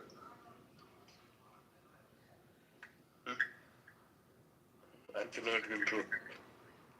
But it's not even relevant, so I'm not going to answer it. Okay, so you can ask questions, but then when someone else asks questions, that's the issue. Nothing was personal, right? It was not personal. I mean, wait, our beliefs are personal. I hope they are. Okay, so y'all just want people, I guess, pro-Palestinian side to be like, oh, well, Zionists are controlling. Well, I guess humanity more than pro-Palestinian. Nah. You can't get me with that. Using terms like that is kind of just, I think those terms are virtue signaling, not actually grounded. Yeah, maybe because of people like you, but definitely it will happen in the future. But you think people who aren't just like extremely pro-Palestine are like not human, pro-human? I already told you that it was not about being pro-Palestinian, right? But you had to do it. Okay. But you cannot win this game, man. You cannot go. Okay, fine, whatever. No worries, my guy. All right, guys. Sorry, I'm gonna move you guys forward. What do you think is the right direction? This geopolitical madness that's taking place in every region around the globe. How do we move forward? How do we bring back civility in these? Who's the Gorbachev of this generation? It is already, somebody has already said it, I guess, the great Henry Ford. Sorry, I'm late. Yeah, he's already said it. The great Henry Ford said that remove 50 top billionaire Jews from whatever they're doing, and the world will be a better place. Zionist Jews here. He's already said that, not me. Let me quote him. Wow. Yes. So that will make the world a better place. I'm not sure if he was right or wrong, but that's what he said. I miss this whole chaos because we can't put all the blame on Jews and Israel. Everyone's complicit to this chaos, these crimes, this madness. Yeah, we need more people to be grounded in liberalism. Yes, they are. You're absolutely fuck liberalism. Right. You see, that's the issue. Yeah, I guess fuck liberalism. Why not? That's what I'm saying. Like, fuck liberalism, fuck democracy. You see, you don't believe in freedom. So that's why people don't put words in my mouth. I didn't say that. No, I'm saying if you don't believe my life, I'll tell you later. Lost a lot of guys thinking I was bringing democracy and freedom. No, but lingo. We fucked up. But the only way to have a free society is democracy. Bullshit. So if you're anti-democracy, you're anti-free. No, I'm not anti-democracy, nothing. Democracy works in modern societies and European-dominated spaces. It doesn't work in other spaces. That's Democracy racism. was a failure in Afghanistan. It's a fucking failure in Haiti. It's a failure in Iraq. No, that's racism. What? It's racist. Yo, why you guys like to throw on this racism word? I hate that word. I'm starting to hate it as much as I hate anti-Semitic. Because I feel like. Do you hate Zionism? I hate Zionists. I don't know. I don't know a lot about Zionism. I don't know a lot about it. I don't know what it is. No one wants to talk about it. No one wants to talk about what is a Zionist. You said no one wants to talk about Zionism. That's all people talk about. Nah, people are negative when they talk about Zionism from an educational standpoint. Break it down. What is a Zionist? And I don't want to textbook bullshit. What is the Zionist creed? One who believes in sacred land for Israel. No, I guess somebody who is a radical. No, he's a radical. They have nothing to do with Jews, right? Not mostly. Jews don't like Zionism. They're milking the Jewish I met, the nice Jewish people, folks I met up the street, they don't like Zionists. Well, most Jews believe in Zionism. Statistically. Can you share something? Yeah, hold on. Percentage of Jews. Zionism. I'll tell you the number. Give me 1 second. And I'm not yelling. This is just how I talk. I have a blue. Nah, you good. You good. I understand what passion is. 65% identify with Zionism. But living all over the world or only in Israel? So this is for the U.S. Okay. Give me 1 second. Only 30% in America reject it. 30%. 88% American Jews believe in Zionism. Israel has the right to exist as a Jewish democratic state. Yeah. So 88. So now do you understand the influence? Come on. Does Israel have a constitution? You fell in that I want trap. to see the Come on. Israeli You have constitution. to acknowledge it. You fell in that trap. Come on. Yeah, Charlie, you a funny man. You a funny man. I value humor. Also. Hey, Lizzo. Yes, sir. Yes, sir. This is how it happens. Hey, Lingo. But I was just gonna say, like, the issue that we see as far as, like, society's ills is that people don't believe in, like, let people live and shit like that. That's mainly the problem. We need people to get accord with democracy and liberalism. But how do we stop society's decline? That's how we do it. We have to get every government and nation representative to agree on democracy and liberalism. If they don't, they're just going to keep being antagonistic. Yeah, but how? Okay. You love this democracy thing, but look at how democracy's been manipulated. Look at Haiti. Well, Haiti is like that for like external reasons, not internal. It's not democracy. Look at Afghanistan. Democracy. The president They're not democratic. Afghanistan ran away from Afghanistan. Wait, they're not democratic. Afghanistan is not democratic. They tried to bring democracy to Afghanistan. It failed. No. They tried to. Look at Haiti. Okay, let's go back in time. Our first democratically elected individual. Look what happened. Now, I guess if the West cared about democracy, the first target would have been Saudi Arabia. Come on, go fucking hit it, man. What are you doing? Are you crazy? Hey, man, don't talk like that. They'll never. No. If it is about you can't force democracy on Saudi Arabia. I guess there is no democracy in Saudi Arabia, right? They If can't. it's about democracy. Nah, there's not democracy in Saudi Arabia. No. But Saudi Arabia is democratizing over time. They will soon be. Okay, They're becoming more Western too. Oh, come on, man. This is the monarchy system that exists in Saudi Arabia, it works. Well, not really. Like, there's still pitfalls, right, through society, as far as human flourishing and happiness. The West is invading most of those Middle Eastern countries because they want to give freedom to women and whatnot.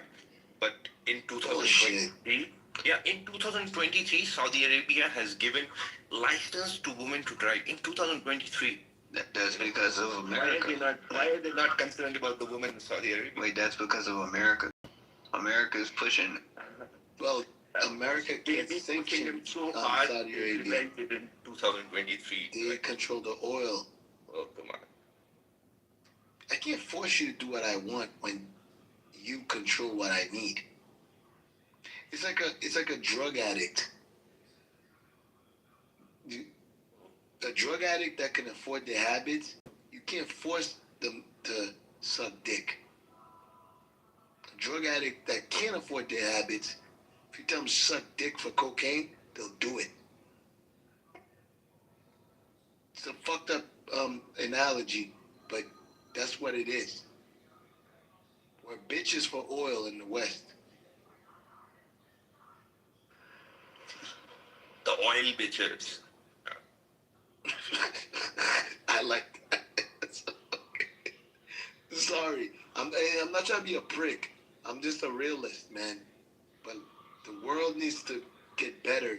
And I feel like sharp minds like you guys shouldn't be bickering about bullshit. And like, how do we move? How do we fix this? No one knows how to fix this. Not even the people in academia. Donald Trump. Everyone's scared of Donald Trump. He, a president of the United States has absolute power. We don't. The United States is not a. We don't have dictators. It's not designed for that.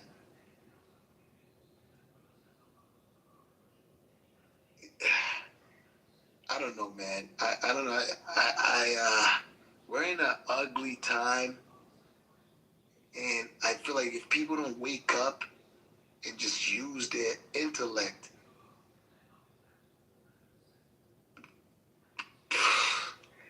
nah, sorry guys. I'm sorry. I've been working all day. I'm annoyed. I've been reading a lot of news. The news is lying. The media, everyone's lying. The politicians are lying. We need solutions. Real solutions. No more finger pointing, no more blaming. We need real world solutions because they cannot continue like this. We're at the brink of fucking nuclear holocaust. And it's the harsh reality. Do we want to see cadavers or do we want to see solutions? But I don't know. You guys are younger, man. I think you guys need to come up with the solutions. See, I'm old. I'm about to be 40, so I'm good. I'm on my way to a death sentence. So like, I'm good. I'm like 10 years away from a casket. But especially if you have kids, you gotta figure this shit out.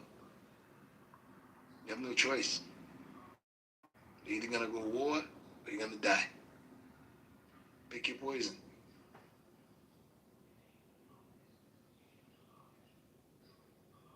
The point is that do we have that liberty to go to war? I don't think so. We do. What? Everybody's gonna get conscripted by their government. Modern warfare, especially missile wars, drone wars, the type of nuclear, biological, chemical, and if someone decides to start using tactical nukes, I would imagine Vladimir Putin's gonna be the first one to use it, or the Europeans. Sorry I'm talking like this. I don't give a fuck anyways. If they kill me, or well, if they jail me, so what? But or if they make me look crazy, I don't care. I would imagine Vladimir Putin is going to be the first one to use tactical. You're not going to have a liberty to go to war. You're going to have to go to war. Everyone's going to have to go to war. This is where we're at.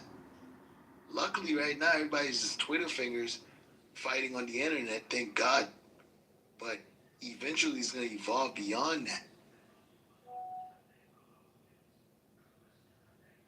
And we're looking at it.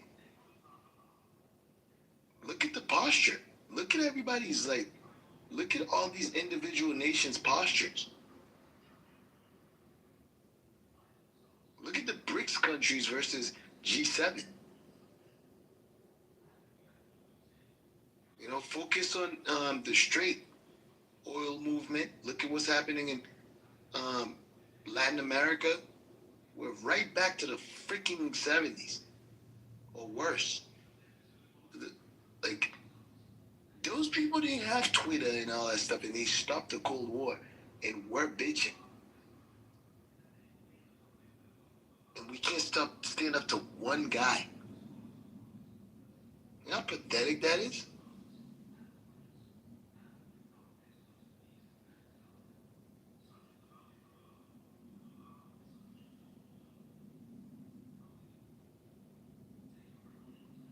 That's just my rant.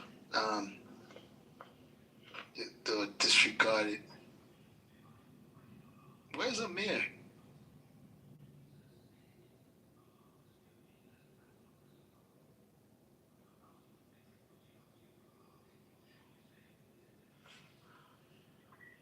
Hey, what's up, Faya? How you doing today? Welcome, everybody. Hi, Assalamu alaikum. Hi everyone. Walaikum What salam. you been up to? Where you been? You okay? Yeah, I'm okay, thanks. And you? Doing okay. Check your messages. I was kind of worried. No. That something happened. You know. How's your canceling? We have to do attendance check. You know, every day we have a checklist. Who comes in, who doesn't come out. You know, who doesn't come. I have to put a check mark on it. How's the counseling going, Amir? Did you manage to cancel anyone today? Cancel anyone? No, I haven't canceled anyone yet. There's a fresh new. Did you see Norm Resistant running after Norm? Oh, well, I know that he was basically become a pet, like a Epstein supporter. That's all I know. Fresh new video came out. Look, check this out. Resistance chasing after Norm. Here. Rolf, check this video out as well. You know, Resistance running after Norm. It's in the chat. You guys will enjoy it. It's only 30 seconds long. A normal, you know, Resistance is. I actually unblocked him today, right? I want to see Norm and Resistance coming back in here.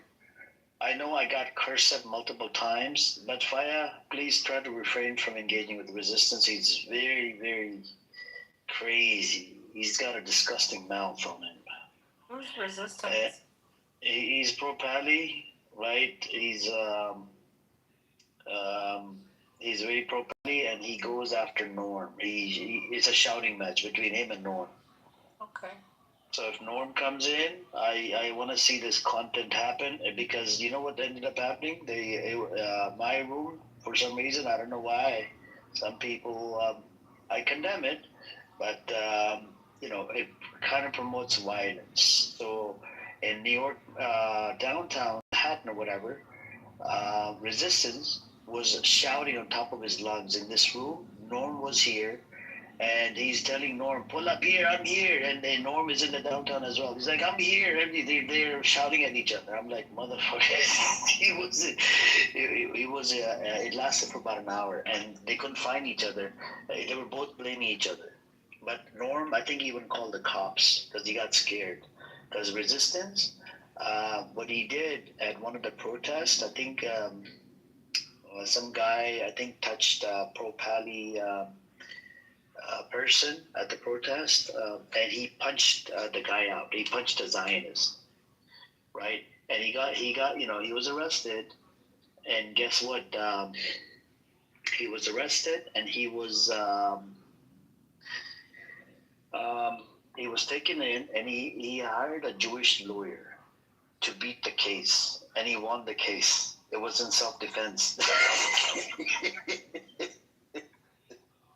And Norm is bothered, and he even doxed himself on this app. Norm is bothered since then that this idiot, how can he punch a fucking Zionist and get away with it? You see what I'm saying? And that guy, the way he shouts, I think he could beat up a person really good. Like, he could beat up Norm like crazy, and he's tall as well. Did you check out the video, sir? This video? Make sure if you see Norm in any of the rooms, give it to him. Tell him, oh, what you doing in this video? Resistance are chasing after you, huh? You see that? Did you watch it? There's a content creations going on in here, apparently. But look. Did you like it? Oh, my God. Yep. I found out a way, you know, how to do it, and you're gonna be seeing more of these things, you know.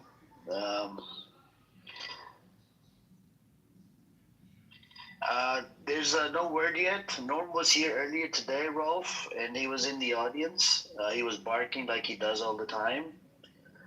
He got triggered because of the two videos. One defending Epstein. Soren, you heard he was defending Epstein, right? You have that video? I'll put it in the chat if you. Yeah, yes, I did actually. Yes, I was. If you can do it again, I haven't got it in my favorites. So. Right here. Yeah, you can save it in your YouTube list. Here. I'll put the link in the defending Epstein. And you know this resistance running after Norm. After I uploaded within 4 hours, it got over 150 views. Now it has like 300 to 400 views. Like it's only been 24 hours or less than 24 hours. People are liking it's a short of Norm running away. You know, it's crazy.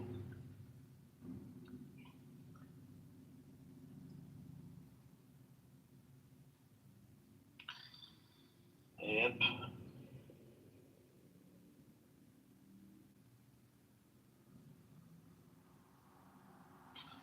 And he was, what happened to Zephyr? He ran away?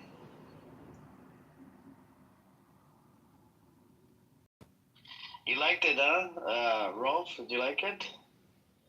I'll tell you, I'll text you in the back channel. Because I can't share the things, you know? Because if I share it, then everybody's going to start abusing the shit out of it, then I'm going to lose that. Everybody, any kid that's where mom knows how to use this AI shit. It's fucking so easy. Signing out. No, did sure. But it's great. You did a good job. I'll give you the name. Let me give you the name. Okay? I mean, I'm familiar with all the best ones. Leo 3, C Dance, Amazing New One, Cling, 2 Point, Flopper. They're all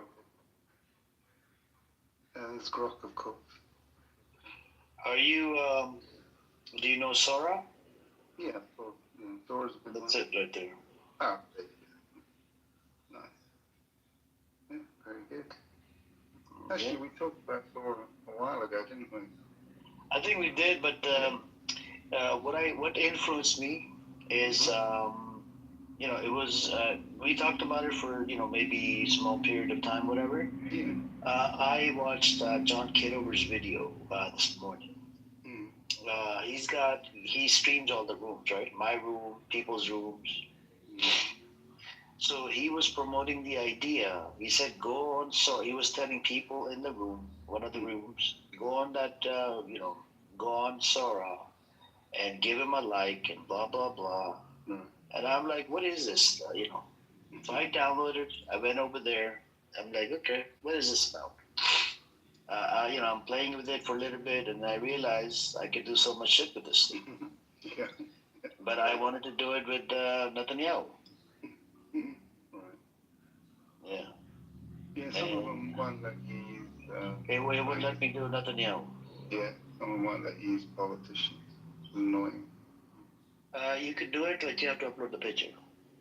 You have to what? But then you have to upload the picture. So you can't say that it's a politician. You have to upload your own picture. Yeah. And then you gotta, I don't know, I haven't tried adding sound to it. Yeah, some have sound built in now. Video 3 and they have sound built in automatically. But it's easy to add sound in CapCut, for example. It's a really cheap, free editor. You can bring in your own audio. Yeah. Right.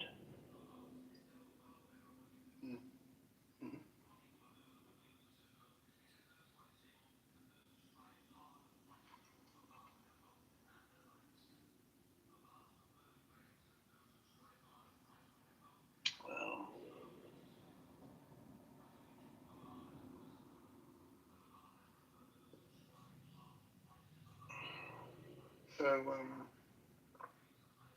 I don't know how many people here are aware of the weird background that El Normo has. That was kind of mind-blowing when I was told his background. Working with USAID and being involved in the creation of the media after Bosnia, after the Bosnia War. And he was active in Al Gore. He got some sort of funding from Al Gore Foundation. I didn't hear about that. That's new information as well. It's very creepy that he's rubbing shoulders with those kind of people, and he's got a picture of himself with Epstein. I mean, these things, they go hand in glove. The way Epstein is an influencer, that's what his career was, going around the world. Important people, politicians, industry figures and trying to influence them, coerce them, bribe them, blackmail them. That was his job. And that's what El Normo did when he went to Bosnia, helped shaping the future of that country. Same job description as Epstein, basically. Well, it's in a similar vein, very similar. And then his wife, somebody said she was in the Epstein files, but she's not. But she did projects that were interesting. One was in cooperation with the White House, and one was a film about gay Muslims, of all things. She's right up El Normo's alley. Yeah, what a weird couple they turned out to be.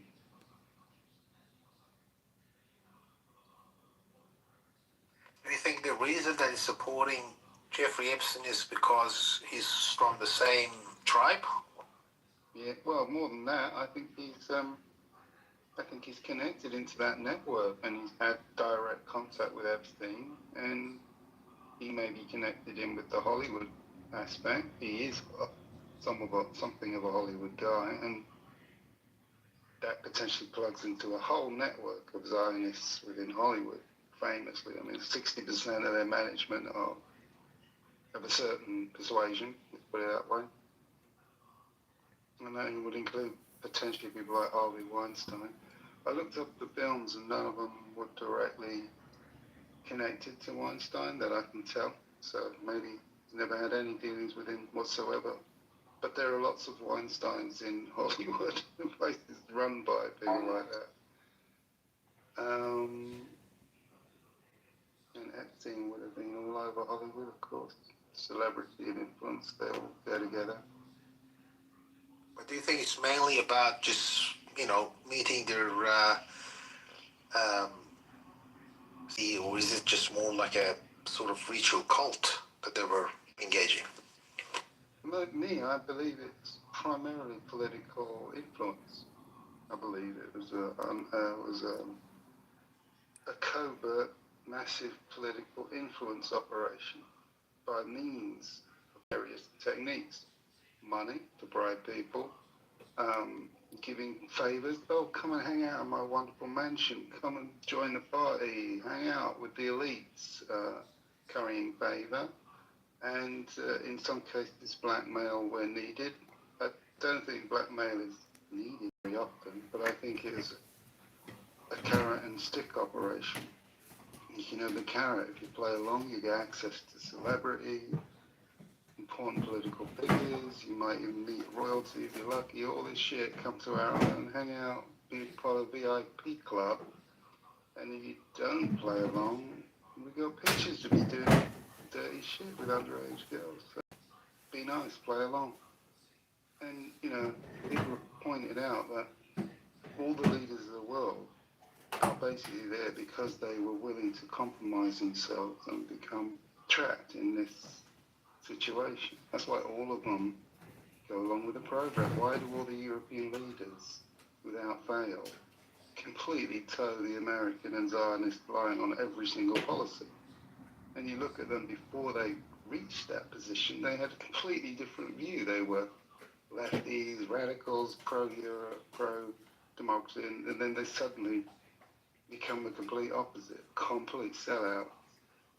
And that's because they've entered this realm where you're trapped, you're compromised, you gotta fucking do as we say. You'll get rewarded with riches and fame and a wonderful retirement and everything if you play along. If you don't play along, we'll assange you. That's my opinion of what this is all about. It's all to influence the world in favour of one little country in the Middle East. That's how I look at it. And El Normo is an active participant. He spends his life on here trying to influence people. That's what he does.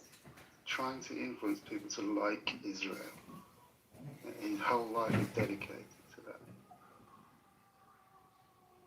And to hate what he perceives as enemies of all he ever does. His life revolves around that one thing.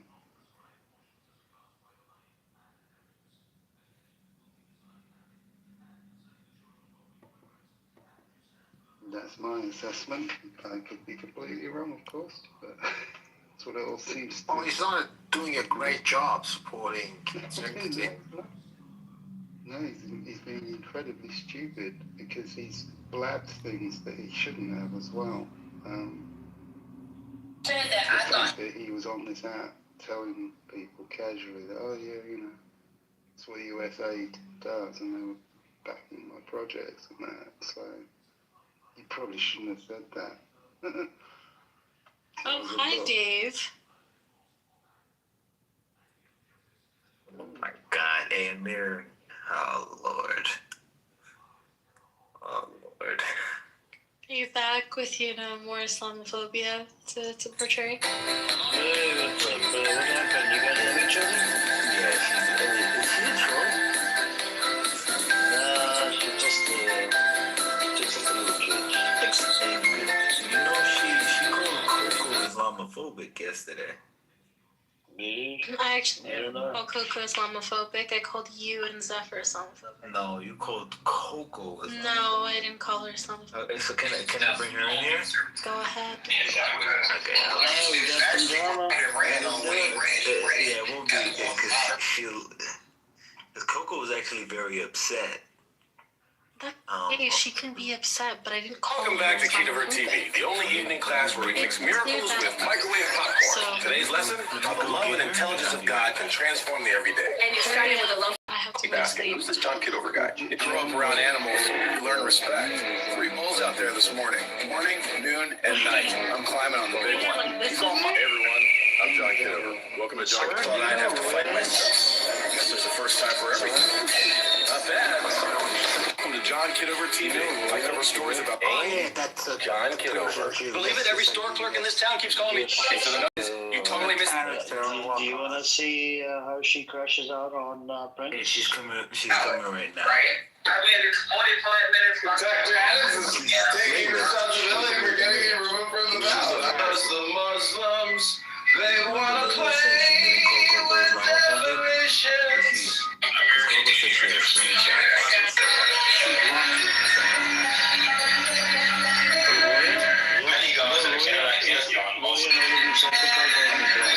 Or a magic. Let's go go ahead and do it.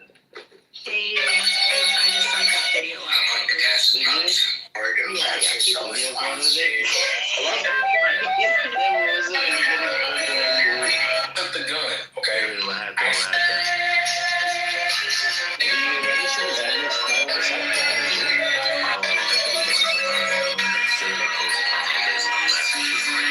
More Saudi Arabians in Iraq than I did in Iraq.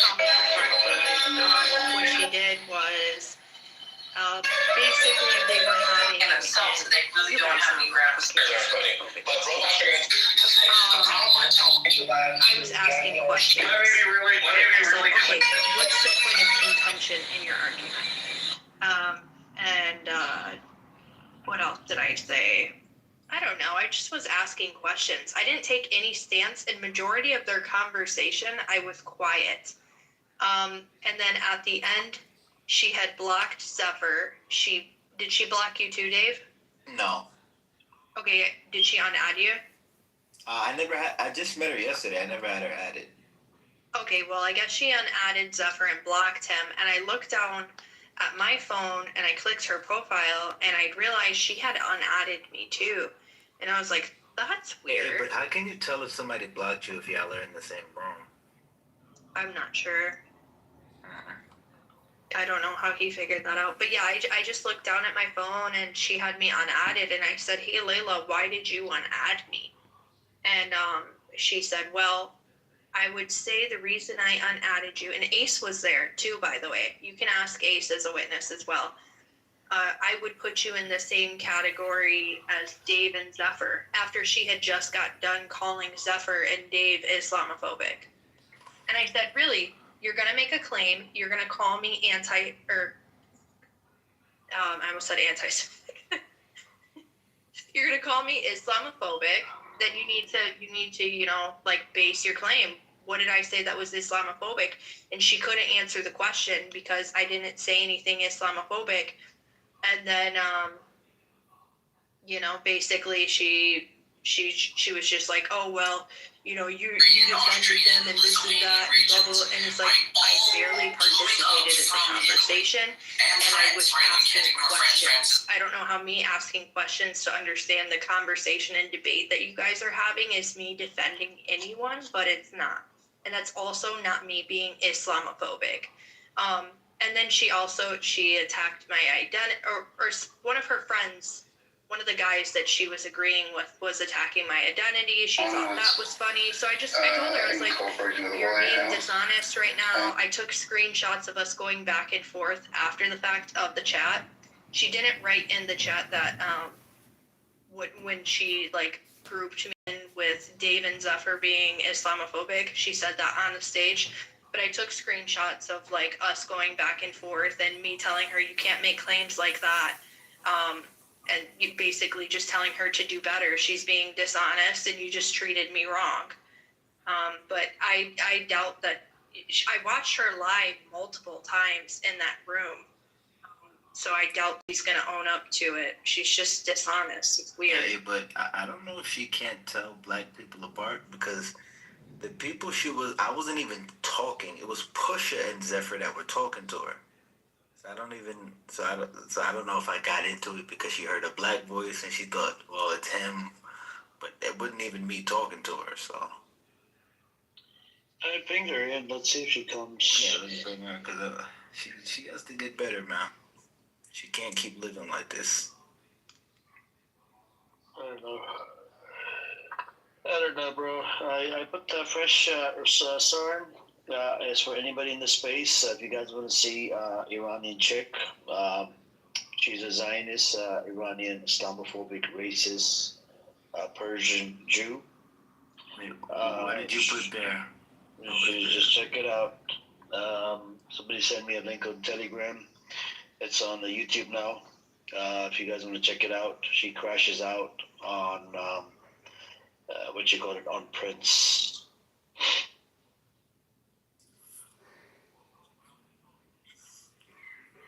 Here, I'm sending you screenshots right now, Amir, directly to you.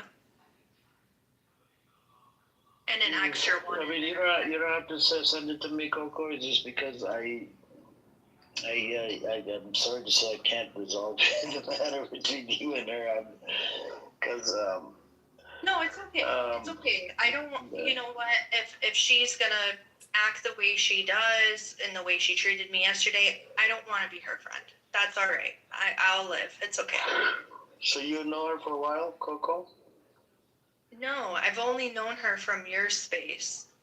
So No, yeah. I don't really know her like. Yeah. I pinged her to see if she comes through. I don't know. But anyways, guys, check it out. You're gonna find it entertaining. This is a Persian, Islamophobic, racist, Jew, Zionist, and she crashed out really badly on Prince. Let me share it on Telegram.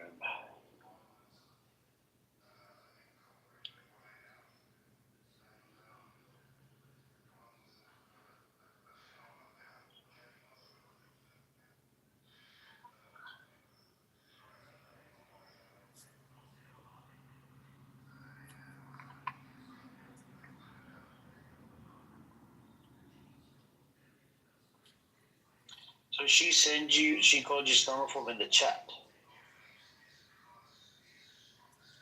She called me Islamophobic on the stage, but I just sent you screenshots of her, like me and her going back and forth after the fact. Because she couldn't back up her claim. I said, okay, what did I say that was Islamophobic? And then when she realized that, oh, she's not being Islamophobic after she just made the claim, it was, well, you defended them. Okay. Now you're changing your narrative here. You can't just, you know what I mean? Like, Yeah, I don't know what to tell you. I hope it gets resolved between the two of you. Yeah, I'm gonna stay out of it because I mean, me and her, we had some beef as well back in the day, but you know, I don't wanna start shit. Let me share it. So Sam Rosen, did he get roasted, Coco? Did he start crying again? no. He left the room before everybody watched the clip. Wait, where did you post it? In a room with him? You want The Sam people Rosen? Let me that give it were- to you. No, I saw it. Sailor posted it in a room before, but I'm asking, like, Coco, where'd you post it? Because you said he left the room. Majority of the people that were in that room are all in a group chat with me, and I sent it to them and to the group No, but I'm saying you said he left the room. What room was it? room. The one I was just in. Oh, and then he was in there, and then he left before they watched it. Mm-hmm. Oh shit. I was kind of hoping somebody in the other group chat, after they all watched it, would come drop it in the chat and be like, "Hey Sam, is this you?" Oh, I thought he left because like someone announced that. Yeah, we're watching it. No, unfortunately. They're all laughing though. They think they're asking me, was he trolling? I'm like, no, this is a real crash. So this was his recorded room, by the way. It's on his profile. I put the link in the chat if you guys want to listen to Sam Rosen. He crashes out. He starts crying. I didn't know that chick that he used to do a room with, right? She moved in with him, Zebu. He's a Muslim. That was, She's a Muslim. yeah, whatever she is. But she moved in with him, and because he opens up rooms against Islam or whatever, and she moved in with him. And if you guys listen to the clips, it's pretty interesting. I didn't know that they're in the same room talking on Clubhouse.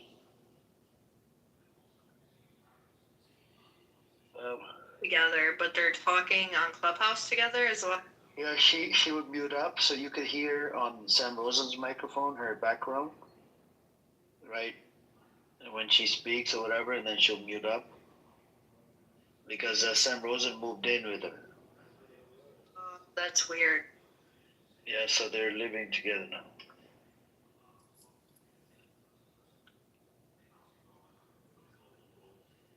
Yeah, I guess he's not working anymore. That he's living with? Yeah, he's living with Zebu, the girl, that chick that he co-mods room with. Oh, I don't. This book.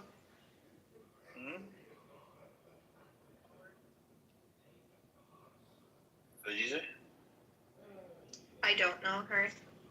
I don't know. But you know Sam Rosen, right? The guy that cried in the video. Yeah. Yeah, that guy. It's his partner. He co-mods with him, and yeah, apparently he took a flight over there, moved in with her. It's interesting, you know. But Soren, did you check it out? You see how she crashed out? It was so funny. Can you play it for the room? You guys want to listen to it? The Roya? No, Sam's crash out. I haven't heard Roya's crash. They both. You want to listen to it as well, Flora? Yeah, why You not? haven't heard Zionist Jew cry on this app? No, but I watched the video you posted for, what's her name, Roya. You watched it? Did she crash out, right? Did you enjoy it? Yeah, it was crazy. Didn't say anything. She's racist, man. And then She's she's fucking like, I have racist. standards. Oh my god. When she's being racist, it doesn't matter, right? She cursed every single curse in the Iranian language and the Farsi language, and then she's like, I have standards. No, but if she curses out, it's no problem, right? I mean, if she's being racist towards Arabs, it's no problem. But when a prince comes up the mic and is being racist towards the Jews, he has a problem. Hypocrite. Yeah. Oh my God, we got a Persian lawyer in here. I can't believe this.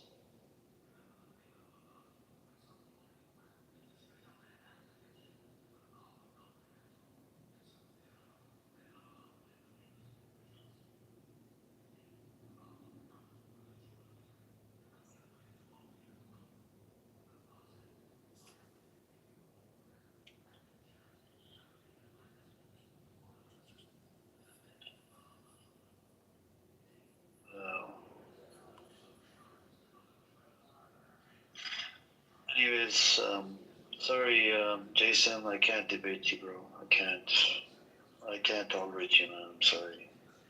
I debated a brand new Zionist Jew yesterday, Israeli, that came in here. Same talking points, same fucking talking points. So, Amir, where do you stand politically? Are you politically organized, active? Politically, to be honest with you, I don't really. I'm just spreading awareness. That's all I'm doing, bro. I'm not really involved in the, I mean, I've done a couple of things here and there, but I can't mention too much because there's Zionists that actually want me off this fucking app. You see what I'm saying? So there's always somebody. You see that guy all the way at the bottom with the flower picture, the red flower? Do you see it?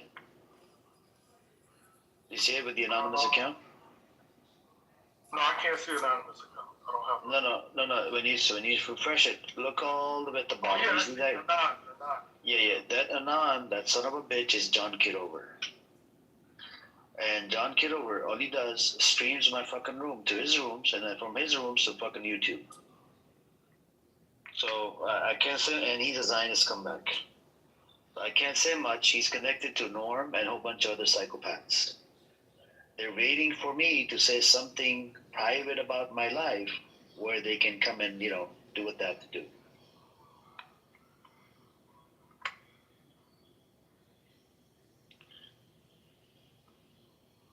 Yeah, Norm is a proud intelligence officer.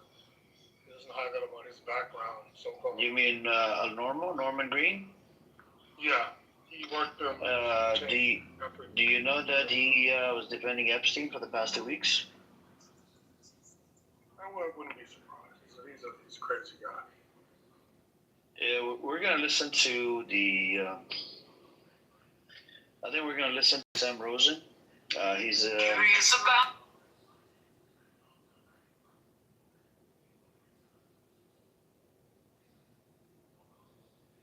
You're on mute. Maybe you got a phone call.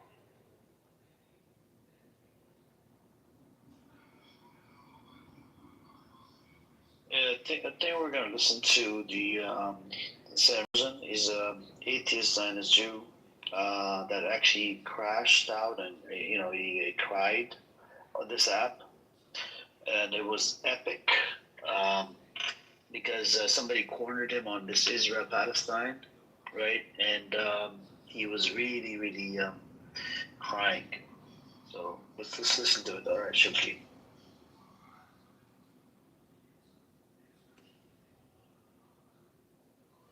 Want to maintain Jewish people's privilege and impunity in being able to just murder anyone who they think represents a security threat to them without thinking about the broader implications about just human beings in general and whether or not we have rights over other human beings because we feel fucking discomfort. That's the difference, my friend. You're right here with racism. I really want this. I want to kill Palestinians with impunity. I just love killing people. Jewish people just love killing people with impunity because we're just a bunch of fucking psychos that love hurting people with impunity. And even the tiniest little pinprick of blood on our fingertip, a whole Palestinian village is not worth one single fingertip. That's a plausible psychology of our minds. Yeah, I think that's true. It's a good analysis of our minds, Timothy. The real powers of theory of mind going on here. I actually think it's even worse. I actually think it's worse than I think being denied an ancestral homeland probably causes you less harm in a practical sense than like losing your finger or injuring your finger. And even that, Jewish people think a considerable amount about Jewish people. And by the way, I reject this idea. Like, all we want to do is live in peace. In fact, something like 70% of the Jewish public, when polled right after October 7th, I think some months after October 7th, said that the operation in Gaza, which at the time had killed about 4,000 people, wasn't brutal enough. So this idea that, we just want to live in peace is just bullshit. But also this idea that, it has to be commensurate punishment for the crime. No, it isn't. There is people literally forcibly expropriating land and killing people, right? Because they live on land that they believe was, that Jewish people are entitled to because of some fucking book of fucking fairy tales. Because, because someone shared their last name in the brothers. Okay, this bullshit, they're trying to hyperbolize what I just said. It's like ridiculous. That is just the state of Spain. And the only reason that upsets you, that people point out, is because you don't think Palestinians and Jewish people are equal. That's it. It's obviously that is the fundamental problem and the root of all this conflict. Jewish people Zionists do not value Palestinians' lives. And then, to be honest, and any non-Jewish life. That's the open.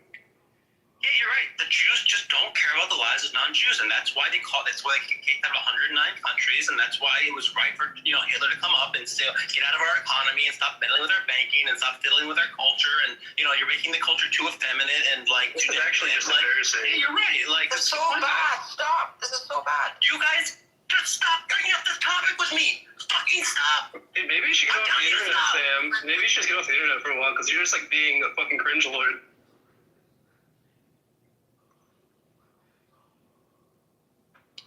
I think. Alright, if anyone talks about anything about Ezra, I'm just moving you down. I was just gonna say I think we've exhausted this topic. We're not convincing you. We're just tearing you apart emotionally. So we can go back to how. You're making me more of a Zionist. You're making me not. You're making me understand how little you understand the psychology of a random fucking Zionist. How little you fucking understand my psychology. I was gonna try. Bro, get off the internet, bro. It's not healthy. Just go leave the situation right now. You're not mentally well.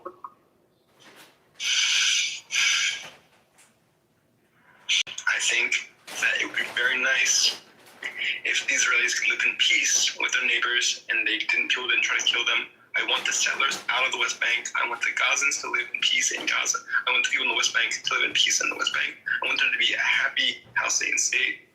I want the Jewish state to be a happy people. I don't want them to fucking fight each other.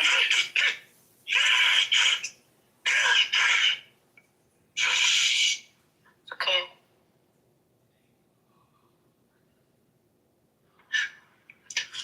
I really want you in the world to stop trying to slaughter Jews. I want you to just, when you have the idea of I want to slaughter a Jew, I want you to say, I don't want to do that. I want you to put your fucking gun down and not do, and think of another way to settle the problem. That's what I would like you to do. I don't think that you think, the way we can solve this problem is to slaughter Jews in mass. And I don't think that is a nice thing to say. I don't think that is wise. And I think it's likely going to lead to nuclear war. So I think maybe we should try some other means than mass slaughter of Jews to settle these grievances.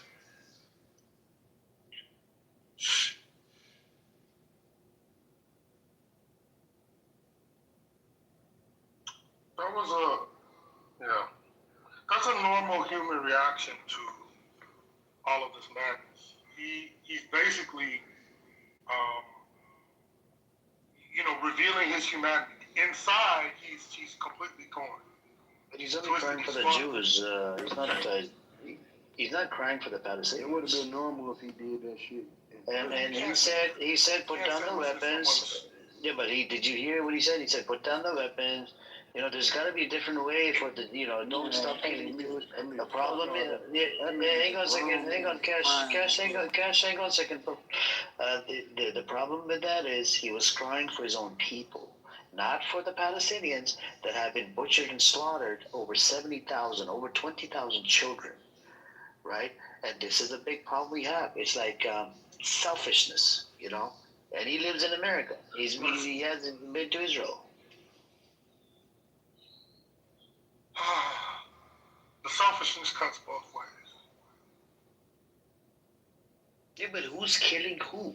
The Jews that live on that land, they're the ones that are killing. Yeah, but Lawan, it's not both ways. The Jews living on that land are killing Palestinians. It's a fact. They have the right to resist according to international law. It's not anti-Semitic. No, it's denied. Yeah, so if they're killing... Okay, you know what? You got it. No, go on. What you were saying. Go on, what you were saying. So what I was trying to express had nothing to do with what he said in his justification. It's the reality of the actual suffering that all humans are going through in this process. That even the Israeli people, despite how twisted and sadistic and fucked a lot of their messaging is, you can see the suffering within them. You can see how they're being exploited and how they're being mind fucked. You see damaged human beings. He's not normal. He's not healthy. That's the only point that I'm just trying to make. Is that is a damaged human being. A victim of war, a victim of oppression, a victim of exploitation, and one who cannot make sense of their reality and is struggling to function in the world. That is the result of what's going on in that region. That's all I'm saying. That's it. All right. I hear you. But the reality on the ground is it's only one party that's murdering and slaughtering the Palestinians. It's only one party that's occupying the other party. It's only one party that has this apartheid system set up. It's only one party that has 920 checkpoints in the West Bank that controls every aspect, every movement of their life. It's only one party that they can't even freaking collect rainwater inside the West Bank, right? And when you look into it more and more, the blockade, the last blockade they had for over 10 years, they wouldn't even allow pasta or noodles or chips or potato chips or whatnot into Gaza. And they were doing calorie counts on people, right? And back in 1980s and 90s, I talked about this earlier.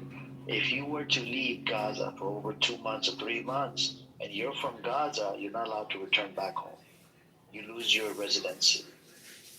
They could not go past 5 or 7 miles on water. Who's controlling it? Because it's occupied by Israel. And the airspace controlled by Israel. The border crossings controlled by Israel. So if you look into all of this, it's controlled by the Zionist Jews that live on that land. I wish I could say something, different, but it's impossible. That's the reality on the ground. And it's only one party that's doing the fuck up thing. So, I see next to you says Fawad. They have free Congo, free Sudan. He says one party doing the thing. Is it that same party doing this in Congo and Sudan? Yes, Yes, it is. In Sudan, the RSF they found a whole bunch of weaponry in the hands of RSF that have Israeli and American serial numbers on it. UAE is involved in Sudan with the RSF that has butchered and slaughtered over 200,000 people. Over 10 million people have been displaced in Sudan. And, you have the areas occupied by this RSF, entity. And there's a lot of massive killings, and not only that, they're raping women, they're doing a whole bunch of atrocities against the Sudanese, and it's all happening in North Sudan. Even in South Sudan, they have these massacres as well. There, it's like infights, tribal fights, and whatnot. But it's really disturbing to see all of this that's going on. So Israel does play a role, huh? You said it plays a role. I have a very pointed. Hopefully, as I'm asking this question, like your critical thinking skills are like the light box is moving, and you're trying to understand why I'm asking you this question. So you said it plays a role. I just asked you, was it the same? You said this. You talked about Palestine. You said there was only one party doing this, and I said, is that party responsible for what's going on in Congo and Sudan? You said it plays a role. My point is to wake up and see that these things are happening all over the world, not just in one place. And let's say you remove this, like, I want to know who you identify as the enemy. Because if you remove the one party you're talking about, is that going to stop all the killing and injustice in the world? The gun, whoever supplies them the guns. So I'll give you an example about the UAE. Okay, the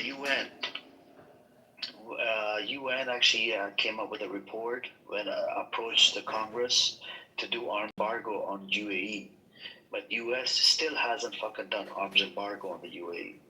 Right? It's very problematic. Now, arms do play a role in killing people. Like, if you imagine this, right? If you were to kill people, right, using a knife versus fucking, with a gun.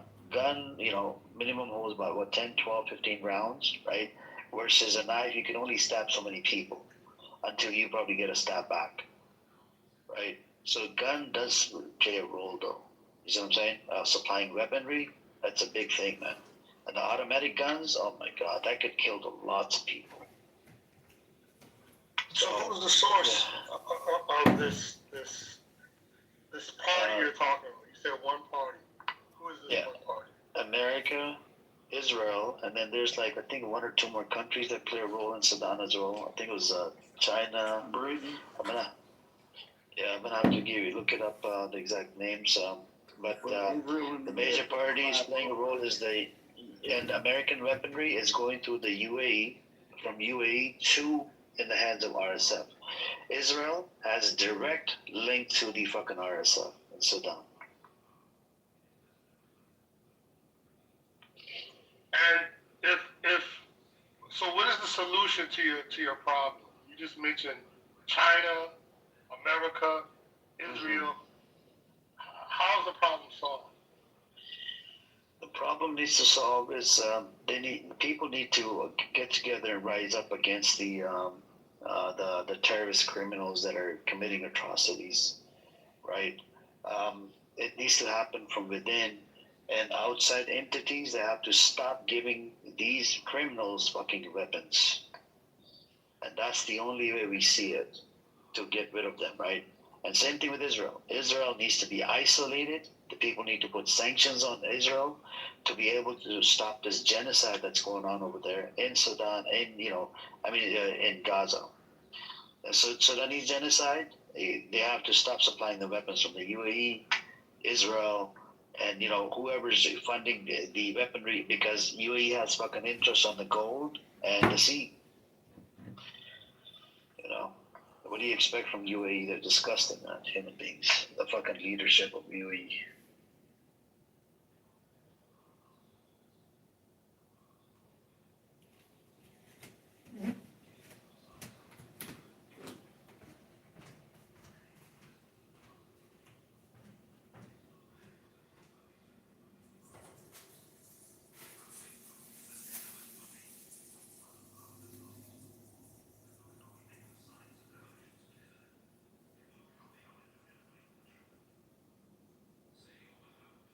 Sounds like a very liberal psyop that actually plays into the hands of the existing status quo, the framework of which they would like you to operate, the worldview for which they would like you to operate, and will keep you in a circle, chasing your own tail. That's what it sounds like to me. I don't know. What's your solution to this situation in Sudan, in Congo, and in Gaza, and the West Bank? There's a slow burn genocide that they started doing in the West Bank as well. Not to mention, in spite of the fucking truce in Lebanon, since November they have killed over 500. Syria, on the border of Lebanon and Israel, they have a area that they have occupied for a long time. It's called Sheba Farms. Golan Heights is located in Syria, which is occupied by Israel as well, and they're taken over more land in Syria, and they've killed some people in Syria as well. And they, in spite of the ceasefire with Gaza, they've killed over 500 people as well. The West Bank, they're controlling a lot of shit to where the stuff is not getting at the stores on time and stuff. purpose, and they're trying to, and they're taking over more land. They're building more settlements illegally because it's it's an occupied territory, man. I think you would have to not only just raise the consciousness of your own victimized people, of your own, whatever you identify as, but you would have to start to raise the consciousness of people within the states that are engaging in this activity. See them as human beings and a pathway to develop some type of allyship with them. I think, it was disingenuous what he was saying, but one thing that he did say, he was like, we have to find another way to find a solution to the problem. And I think that statement in and of itself is something we all need to reflect upon. Have we thought about another way? And so I see the people of Israel as actually victims too, as actually victims of oppression, victims of propaganda. They're being illegally occupied. Their minds are being illegally occupied. And they're pushed into this hysterical state.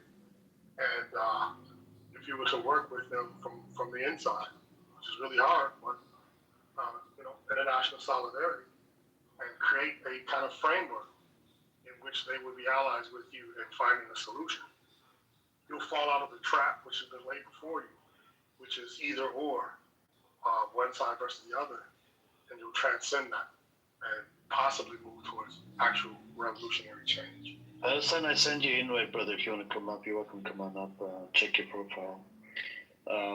The thing is, Lee, they've tried a lot of shit. They've even taken Israel to court for the occupation, but nothing has worked.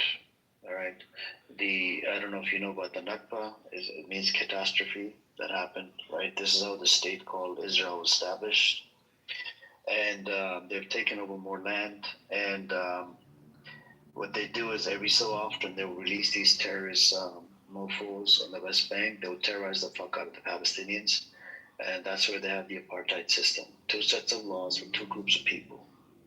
One for the Palestinians, which are under military rule, and then the Israeli settlers, right, the disgusting settlers, they're under the civil law, or Israeli law. And they terrorize the fuck out of the Palestinians all the time. And inside Israel, there's a very small number of people that are anti-Zionist.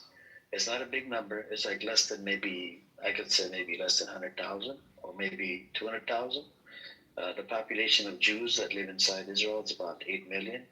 And then you have 2 million that are, Palestinians. They're, Arab Muslims or Christians.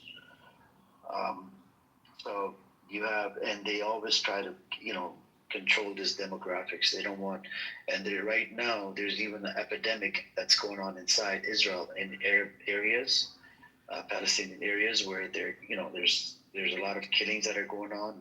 Some of these people are killing each other. There's like mass casualty number inside. They've killed over 100, 200 people, and Israel doesn't even spend time or waste any money or spend any money. Their areas are understaffed. They discriminate against the Arabs, and they don't even look for who the terrorist, who the criminal was, or this and that. This is how bad the thing is inside Israel, especially in the Arab towns. So, and then I'll give you some service. By 2025, 82% of Israeli Jews, they wanted to expel Arabs, Palestinians out of Gaza. 56% of Israeli Jews, they wanted to kick Arabs out of Israel. 46% of them, they wanted everything, Israeli Jews, they wanted to destroy everything in Gaza, like every little thing. And then the discrimination rate back in 2015, there was a survey done. 72% of Arabs Palestinians that live inside Israel, they face discrimination. 2016, it was at 2016, there was another survey that happened inside Israel. Is it by Israeli Jews or by Pew Research? And 48% of them, they wanted to kick Arabs out of that land. Back in 2022, You have the discrimination rate at about 40% against Arabs. And after the 7th of October, the discrimination rate has gone up the roof inside Israel. So, and not to mention even the Ethiopian Jews and the black folks that live inside Israel, they face discrimination as well. So, it's a society, man. It needs to be just like what had to happen with the Nazis and people that they had to be re-educated. That you're not this, you're not this and that. I think a lot of these people, they need to be re-educated, and I don't know who's going to do it. And Zionism is a fucking disease to the Middle East. Otherwise, the whole Middle East is going to go up in flames. We have a Palestine here. He lives in the West Bank. He can tell you more about it. Hey, what's up, Palestine? Assalamu alaikum, man. Welcome, brother. Inshallah, you're good. How was the situation in the West Bank? Do you mind sharing some of it? Like, what's going on? The occupation forces have been in the area since yesterday evening. I wrote in the chat. They've been destroying houses, taking a bunch of people left and right. And they've taken my cousin's husband at 8 in the morning today. Now it's about 10:18 a.m. here. And I'm not sure if you can hear the airplanes flying overhead. But yes, they've been heavy air traffic or heavy aircraft activity since yesterday. It's not good. Whatever is happening, the occupation forces are spreading through the area. Like they might even enter here at the village, even though we didn't really do anything here. Or nowhere, to be fair. I don't think anything happened. They just suddenly decided to enter and raid every place here in the area that I live in.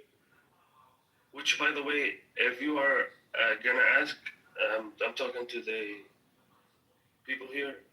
Do not ask about my location. I'm not gonna disclose that. This is personal information, and I have been sent death threats by Zionists. Here in the app, I'm off. Yeah, I do not want to disclose. That's good. That's good. No, that's good. We don't want you to disclose information. So, yep. Can I ask some questions, like critical questions? Sure. Go on. Yeah, go on. So, how is the East Bank doing? How are people doing over there? I heard things are going pretty smooth and cool over there. People kind of enjoying their life, living their best life in the East Bank. Yeah, well, I don't know what to tell you, to be fair. I don't even think that there is anything to be said about that. You literally summed it up yourself. But I can tell you how it's going in the West Bank, if you didn't already know, because of the lack of media coverage. Because, understandably, the media was covering Gaza. It was not ceasefire, but now that it's ceasefire, nobody's talking about it. It was, by the way, the ceasefire is like, pardon my French, bullshit. It literally doesn't exist. Israel is massacring civilians left and right every day in Gaza. So that doesn't exist. The ceasefire doesn't exist. As for the West Bank, raids every day, people dead also every day, pretty much. Houses are being demolished left and right. Even though yesterday, or like, I'm not sure when that decision came out, but there was a house that was threatened with demolition, but there was a formal decision that reversed that demolition, but they went ahead and demolished it anyways today in the morning. So, I mean, that's a little bits and pieces of what's happening here. My cousin was taken last week. He was released, but he was taken at 1 in the morning. He was released at 3 in the afternoon next day. Didn't sleep the whole period of his detention. He did not sleep. He was blindfolded. He was tied up, and he had a surgery before that, so it was worse for him. So yeah, that's just little bits and pieces. I know I'm saying random things right now, but like, if you want to know specific things, then ask, and I will try my best to answer you. How are the people on the East Bank any different from average Israeli citizens? They don't actively participate in the airstrikes, I guess. I don't know what you want me to tell you, bro. I don't really know what to tell you. Like, they don't actively participate in the airstrike and the genocide. Not at least with Are you weapons. talking about East or are you talking about the He's West talking Bank? about Jordan. He's talking about Jordan. He's talking about Jordan. Oh, you're talking about Jordan, okay. He's talking about Yeah, Jordan, they can move freely. They don't have 920 checkpoints. It's not an apartheid system. People are treated equally, right? Versus people are treated freaking with apartheid system. Two sets of laws, right, for two groups of people. 920 checkpoints. Since 7th of October, they've installed about 1,000 gates to villages and towns in the West Bank. Yeah, what you call it? They open the gates for like 2 hours, 3 hours. You know, once you're in, or once you get, let's say you go out to leave, buy some groceries, and they'll close the gate in the middle of middle of nowhere, and just close it within 2 hours. By the time you reach, you have to find a detour to get into that area, into the village or town or whatever, right? The West Bank, the Area A is about 18%, Area B is 22%, Area C is 60%. Palestinians in the West Bank, they live on less than 40% of the land. So the rest of the land is occupied by Israel. More than 800,000 settlers live in the West Bank. And some of these people are fucking pedos as well. most of them, actually. So, yeah, I don't know what to tell you. They have weaponry and whatever. And if a Palestinian gets hold of a weapon, oh my God, he's going away for a long time. either that or he's dead.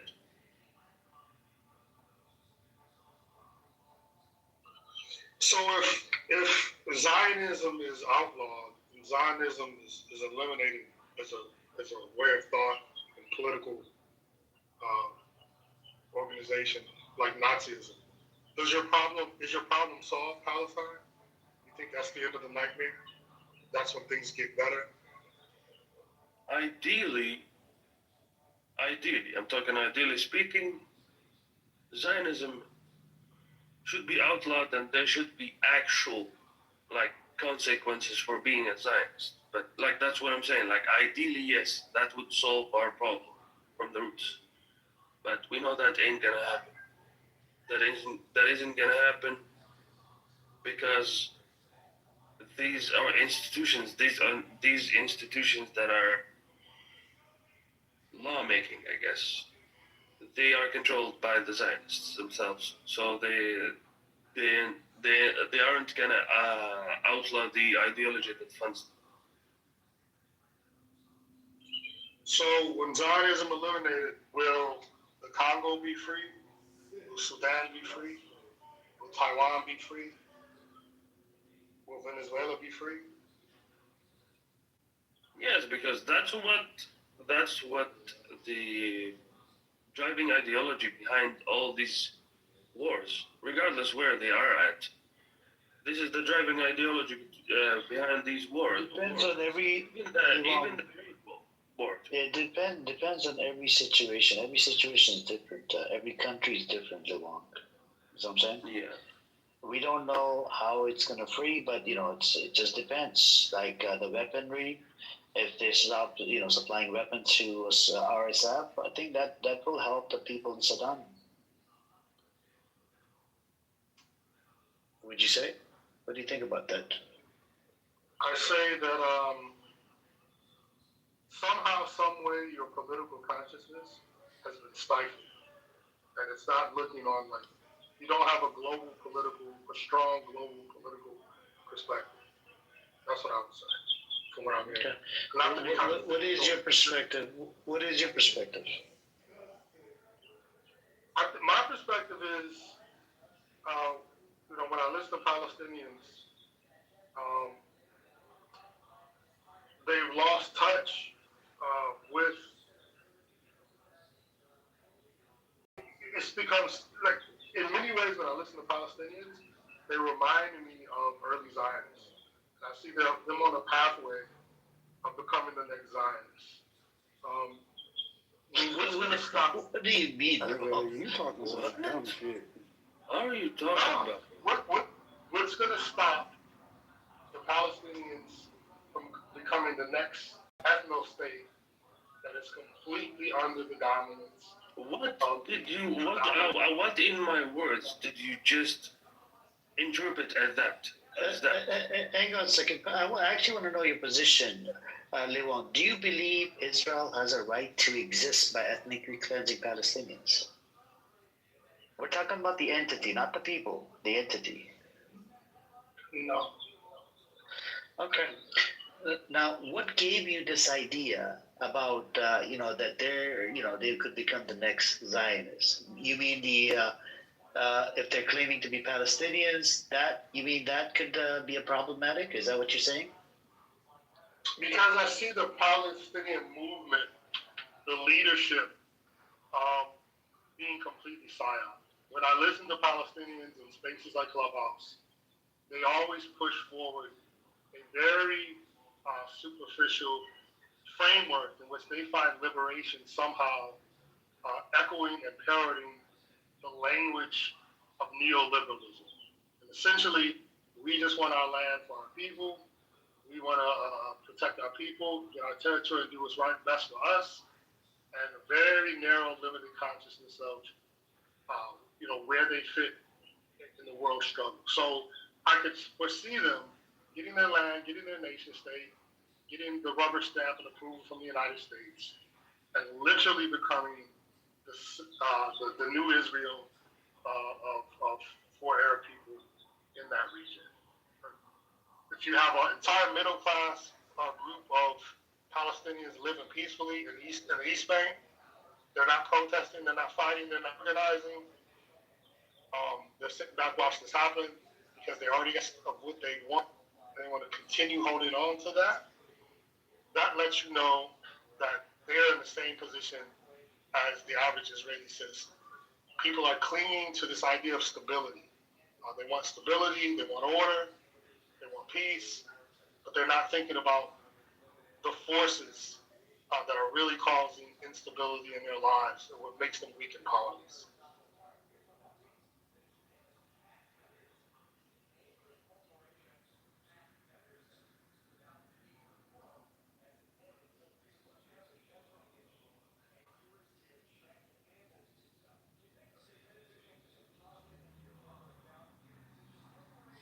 But Lee, can they protest in Jordan though? Can they protest in? Are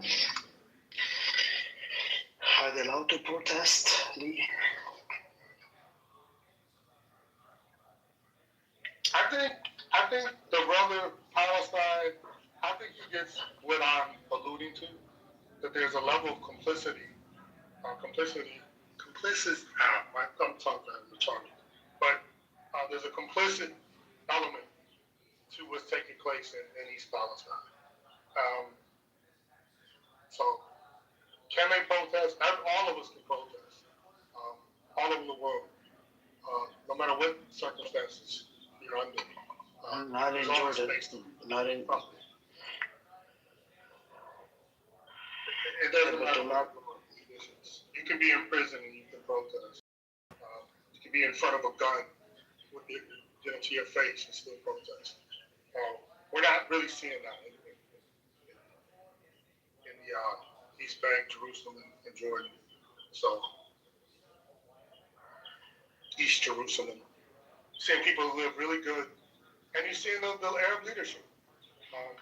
They want to be under the security of the United States. And they want their own democratic Arab state. They don't have. Make things worse. Yeah, but they don't. Yeah, but they don't have this freedom of speech and stuff in the Arab nations, by the way. A lot of times you can't protest. So you should look into the laws. Every country is different. In Egypt, you can't even wave a Palestinian flag. All right. The thing is, not every country allows protests and this and that. Because you would have to do a public protest, right, to make some noise and to sort of let the government know that we support the movement. We want them to free Palestine from this occupying forces called Israel, whatever. But then you have these countries that are in bed with Israel and America, so that's another issue as well. And So yes. So then you're lost. Then you lose. You can't speak. You can't protest. You can't boycott. You can't do any of the things that. No, you can boycott. Supposed to do. You can boycott. No, you can't. You can't protest. You can't boycott. That's a form of protest. I said protest meaning like physical protest. Boycott, yes, you can. You don't have to buy the products that come, that supports Israel. You can resist. That's my whole point. You can resist. The people in Palestine, East Palestine, are not resisting. In large, they are not. They are not. Yeah, but they're not all Palestinians in Jordan, by the way. It's only half of them are Palestinians. The rest of them are Jordanians. You see, there's a difference here, Levon. Not all of them are Palestinians in Jordan. But do you know how? Yeah, but do you know how it was taken over by Israel, the West Bank? I mean, slowly, incrementally, they moved in and just kept expanding the territory. No, they took over after they won the so-called war in 1967. They took over the West Bank. You see what I'm saying? It was under Jordanian control, the West Bank. And the war was started by Israel. Well, you're not going to get it back to boycotting the people. You're not going to get it back. You're not going to get it back by boycotting the people that did it. You're going to have to fight them. And you're going to need allies to do that. That's what they're doing. Don't elevate your consciousness so it's not just a me, I'm the center of the world struggle. You'll never make allies. And you'll never win. How did apartheid South Africans? Yeah, but how did apartheid South Africans got their freedom? Yeah, but how did people that lived in apartheid South Africans, how did they get their freedom? That's the worst example. That's the absolute worst example. I mean, how did they break free of the apartheid? Military resistance. And that's what they're doing. Got co-opted. And that's what I'm trying to get you to realize. But that's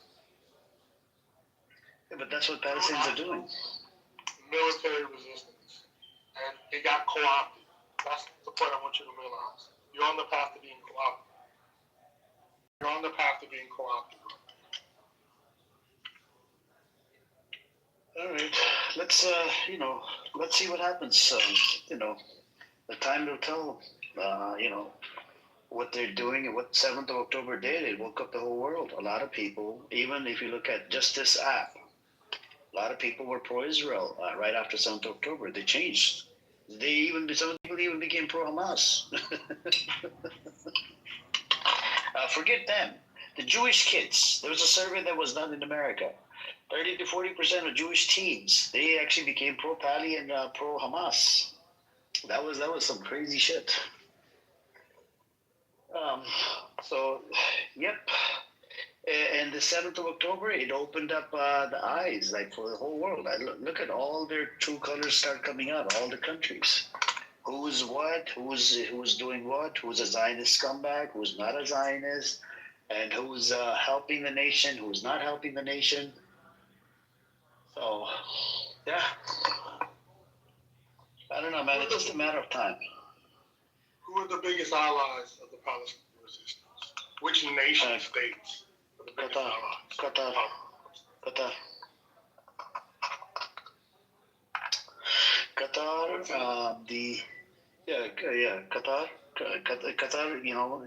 the country, because they have funded They've funded a lot of money into their operations for over 10 to 20 years.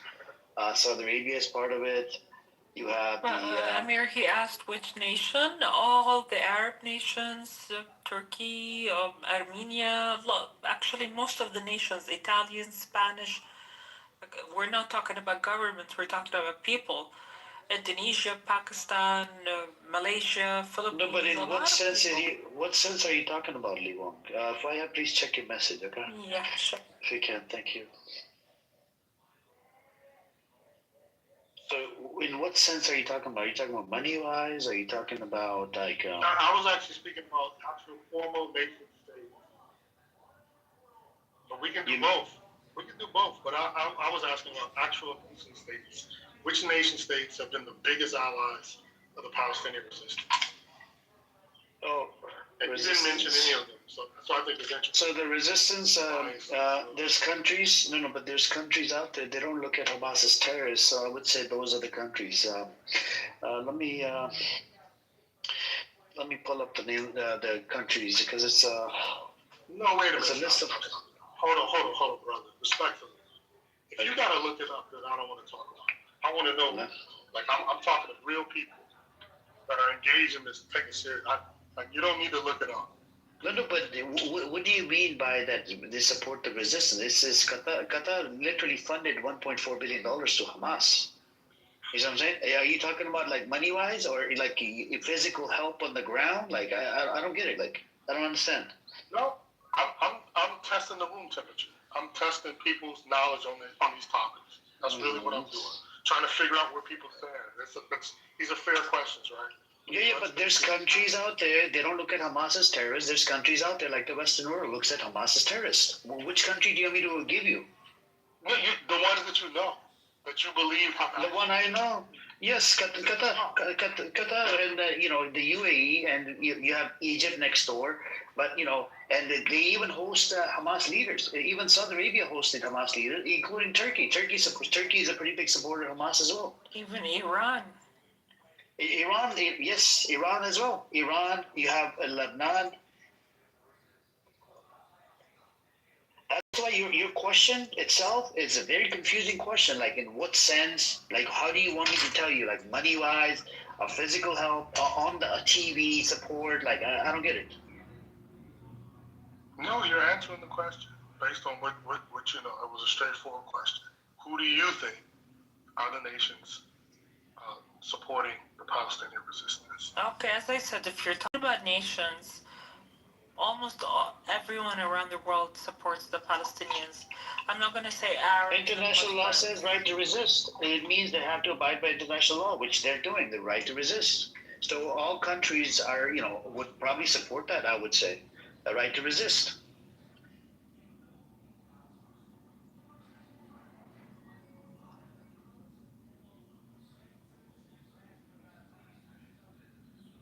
If there are countries, large nations, that have supported Palestinian Liberation Organization, Hamas, funding, training, hosted their leaders, and you didn't mention them. Why would you think you wouldn't? He mentioned already. He answered. He answered your question. He answered your question. Why do you think Liu Wang, he answered your question. Maybe you're not listening, but he did answer your question.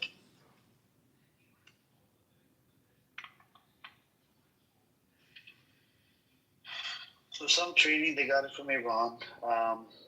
Some training, they got it from somewhere else. The weaponry, some of the weapon they buy from IDEA. Some of the weapon it used to come through Egypt, through the tunnels. And a lot of the weaponry, they make their own as well, like the rockets and whatnot. I don't know. What else do you want to know? And Hamas is a political wing, by the way. The Al-Qassam Brigades, it's actually the military wing on the ground. There's another one. It's called PIJ. That's another one. You have there's about 2 or 3 more factions out there. And 7th of October, when it happened, it was multiple factions that went inside. Even the civilians went inside. According to Israeli count, it was about 5,000 people. Which nation actually brought all of the factions together to hold a conference to support them in solidarity? Several. Which one? Not one, brother, not one. There's Egypt, there's Russia, oh my God, there's a bunch of conferences that were held in a lot of bunches of different nations. As I said, there's Egypt, there's Russia, there's a lot of, there's Jordan. You're the first one to say Russia. That's one country you said that no one else said. There's another big country no one else has said. I just think it's interesting. No, like if you want the exact information, like we're not computers, we may or may not remember. I don't even know how that's relevant to the conversation. I don't get it. Yeah. How is it not relevant when you have support? Some people are showing support for your resistance movement, standing up and doing that, and you can't acknowledge it. It's not the reason why, because the people, when they go to the protests, do you think that the people that are protesting, they know every single small detail of this conflict, or they just look at, they're anti-genocide when they see babies dying, whatever? That's the whole thing. I think at the protest, when you go up there, if you ask all of these protesters, what do you support? 2 state, 1 state? Do you know when it was established? How it happened? What the ethnic cleansing? What is Nakba? What actually took place? What, during the Hitler time? A lot of people wouldn't even have any knowledge about it. They support the cause because they see pictures, videos of babies and whatnot. Over 20,000 children killed. Literally, recently IDF came out and they acknowledged that the number 70,000 have been killed. Who's this guy in the audience? Who is it? I'm seeing multiple people in the chat. I don't know. Hey, Palestine. Hey, sister, how are you? I'm good. Alhamdulillah. How are you? Hi, Fire. How are you guys? Alhamdulillah, sister, alhamdulillah. Welcome to see. I hope you're good, inshallah. I'm good, alhamdulillah. How are you? Good. Sorry, Persian. I can't deal with you today. I told you this. I'm not this room. I cannot debate with you, bro. You're just an idiot. Faya, did you check your messages? I was playing a game. I'll check it. You check your messages. Can you speak Persian? No, I don't speak Persian. No, I don't speak Persian. This is an English-speaking room. Why? Because Farsi is not the language that people use to communicate. It's not a lingua franca. That's like a very odd question. Why do you not speak Persian? Yeah. Do you speak Japanese? Or do you speak French? Parlez-vous français? ژاپنی بخونه. ژاپنی از کجا روش بزنم؟ We don't speak. You don't speak Farsi. Yeah, we don't speak Farsi, man. Thank you. And this is not a Persian room, by the way. This is not a Farsi room. It's an English room because in this room everybody's welcome from different background. Sorry, man. I can't bring you up, Jason. I'm sorry, man. I can't deal with your. I hate your fucking voice, man. Anyways.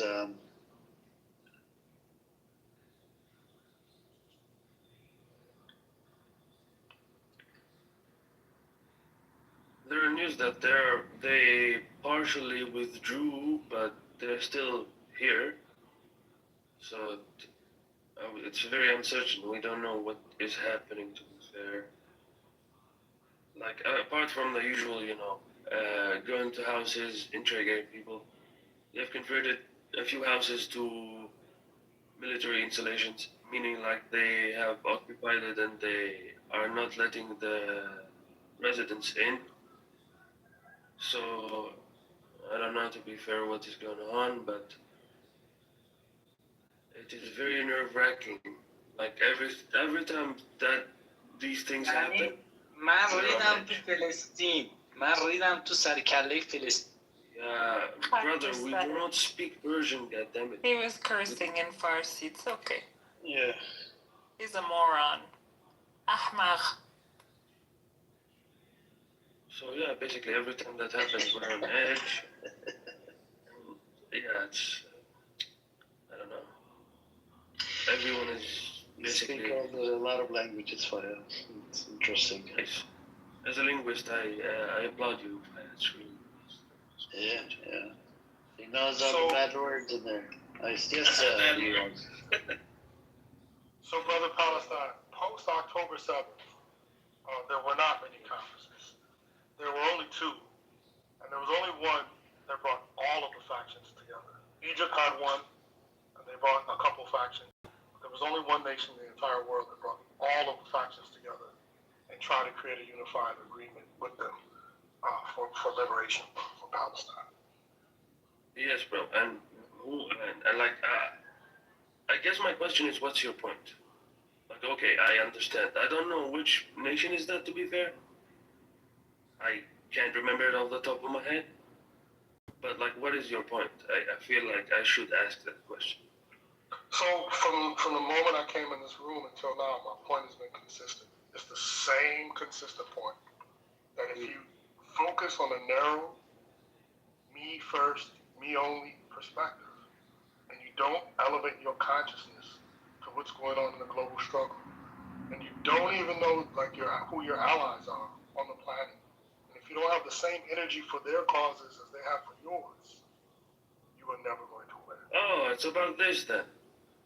Ralph, let me tell you this and be straightforward with it, because I do not like bullshitting people. If you want to support me, good for you. If you don't, you don't.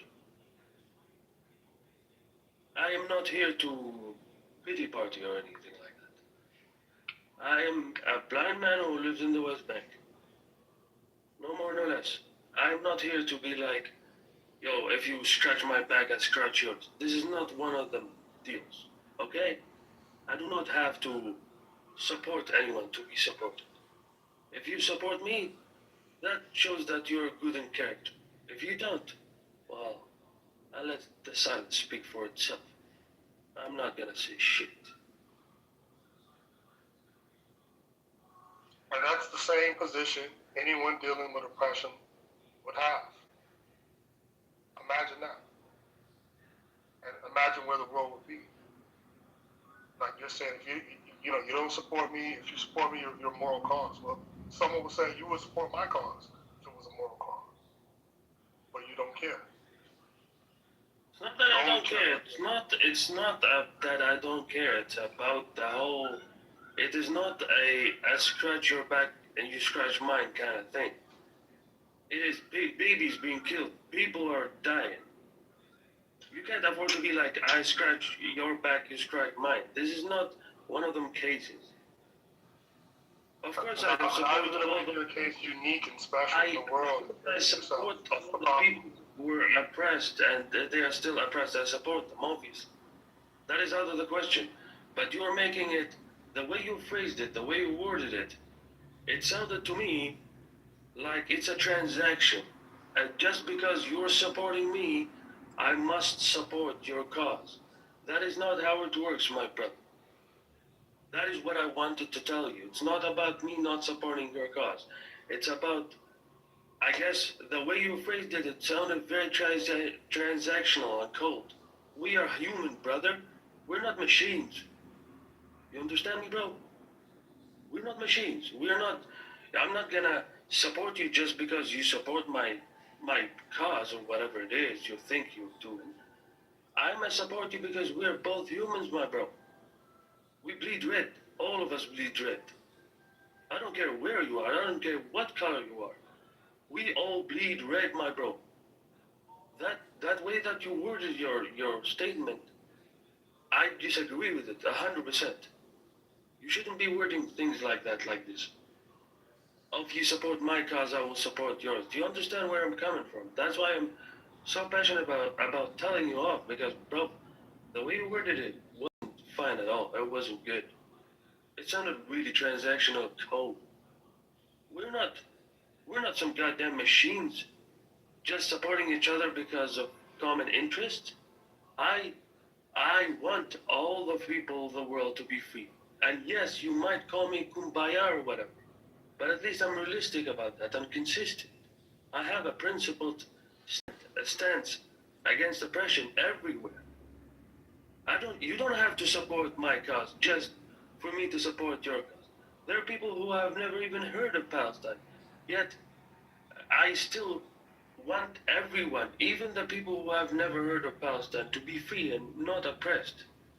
I do not wish the oppression that I'm going through. I do not wish that on my worst enemy. Let me tell you that. The way you worded things, my brother, was totally shit. I urge you to rethink what you said. I stand firm on it. I see a common problem where it's me first, my cause only, and your cause is invisible, and I don't see the link. Even when you're helping, someone's helping your cause, you're oblivious to their cause. That's what I'm seeing from a lot of Palestinians. That's the truth.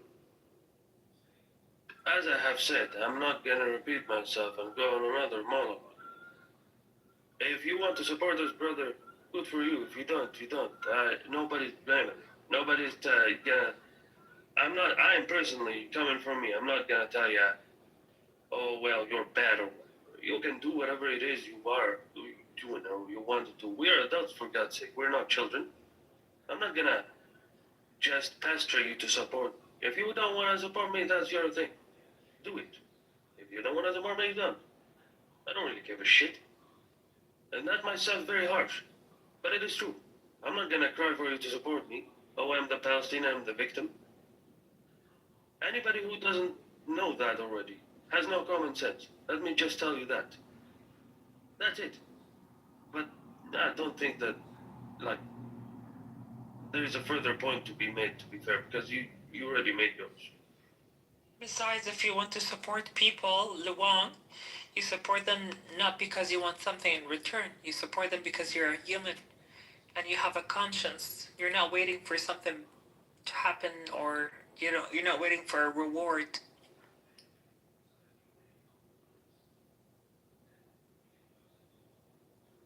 It's not about a reward.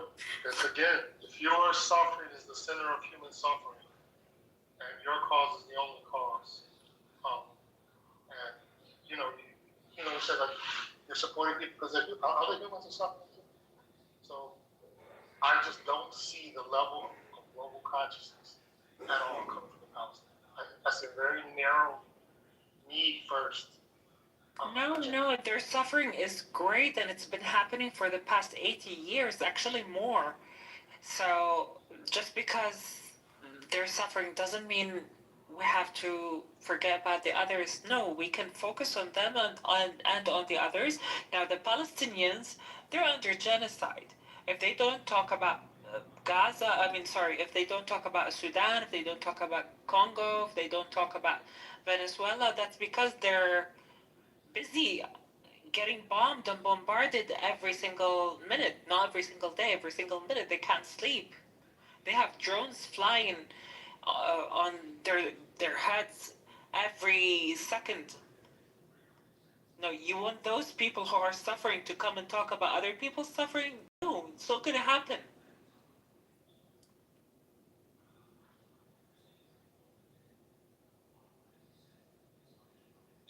Really, I'm talking about people in these spaces, and for Palestine who's there on the ground.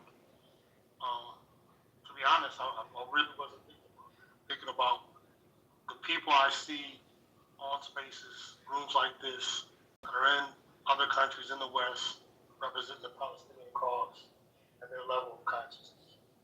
That's what the people I'm engaging with. You're probably But how do you know people don't advocate for these countries the same way they advocate for Palestine? Like, how do you know? Exactly. Like, I'm just so confused. We're generalizing. Yeah, I am generalizing from what I'm experiencing, what I'm having these exchanges in these groups. That's what I'm doing. Yeah, but you'll only notice those things if you center yourself around it. So if you've not seen it, then that's just, you're not looking for it, or you just have no interest in that side either. So it's a bit rich. How many people have you spoken to, by the way, Livon? Can you please tell us? Oh man, a lot. How many would you say? Listen to listened to like thousands since October 7th. Hours upon hours and hours. Listen to thousands of what? Who? Which people? What people? People online, in spaces, on Twitter, Clubhouse, on policy. They talk about what? They talk about the Palestinian cause, correct? Yes. Yes. Just because they don't talk about something you believe in, it doesn't mean they don't support it. There's a lot of them. There's if you go into a pro-Pali space, they're just going to talk about Palestinians. If you go into pro-Congo space, they're just going to talk about Congo space. If you go into Sudan space, they're going to talk about Sudan. It's a normal thing. I don't know, how did you come up with this, and if you have any stats, this is your anecdotal experience. I don't know how you came to this conclusion that they don't support your cause. And can you please tell us, what is the cause that you want them to support? What is your cause? I think it's a general observation and a general critique of, and I've explained it, in this room. I made it clear that the trouble and the trap that I see is that you're being pushed into a very narrow nationalist solution where you get your own ethno-nation state under the American flag. And that's the primary cause, the primary goal. And there isn't a larger consciousness that I see of really pushing back against global oppression in any kind of way. And I've been in spaces like large communities on Twitter where you have hundreds of Palestinian activists under one umbrella. There was this group held by Didi Politics, which she held the largest pro-Palestinian spaces. And of course, the community split up, they're fragmented, people started to hate each other, fight each other. But the most consistent thing, the most demoralizing thing was after 2-3 years, all people could talk about was Palestine. And they could not evolve, despite the fact they were engaging with people all over the world, and people were rallying behind them and trying to elevate them. They couldn't see anything beyond that. And, so how many people was she able to get, Didi Politics? 500, 600,000 people? How many people? I couldn't even quantify. But it was a lot. I've been in her spaces. I was active on Twitter space before. My whole thing is just by your anecdotal experience, somebody that just keeps talking about Palestinians, right? Because it's right there on your face every day when you open up Instagram and this and that. You see amount of babies that have been killed, this and that, and they've been suffering in an occupation for over 50, 70 years. And if these spaces about Palestinians or Palestinian cause, why would they not talk about Palestinians? I don't get it. Right? Now, in relate to Sudan, a lot of people don't know about it. A lot of people do know about it. And they do talk about Sudan. A lot of people don't know about Congo. But there's other people that know about Congo. They open up spaces about Congo. So I don't know, where did you get this, anecdotal, according to your anecdotal experience. And when it comes down to Israel, America protects Israel. Why do you think that none of these countries are attacking Israel right now? Why is this disgusting Zionist criminal states in the middle of nowhere? It's because it's protected by America. None of these nations wants to attack Israel because of America. As soon as America removes protection of Israel, they're going to come in and attack. This is why we're all dependent on America. I live in America. I'm in California, by the way. And this is why my view is coming from American side, because America is the only country. Why do you think these Arab leaders, whatever, they're lobbying the Congress to try to get it done through America? Because America is protecting this Zionist criminal state. Iran, literally, they're not attacking Iran because Iran gave them a threat. They're going to attack Israel. Iran realized that Israel, they cannot protect Israel. It's a tiny, teeny bitty nation. The last 12-day war, the amount of damage they've done was over $10 billion worth of damage. And they realized there's some ports, that's very major thing. If they were to destroy that fucking port where they get their goods or whatever, they're going to have a hard time receiving goods inside Israel.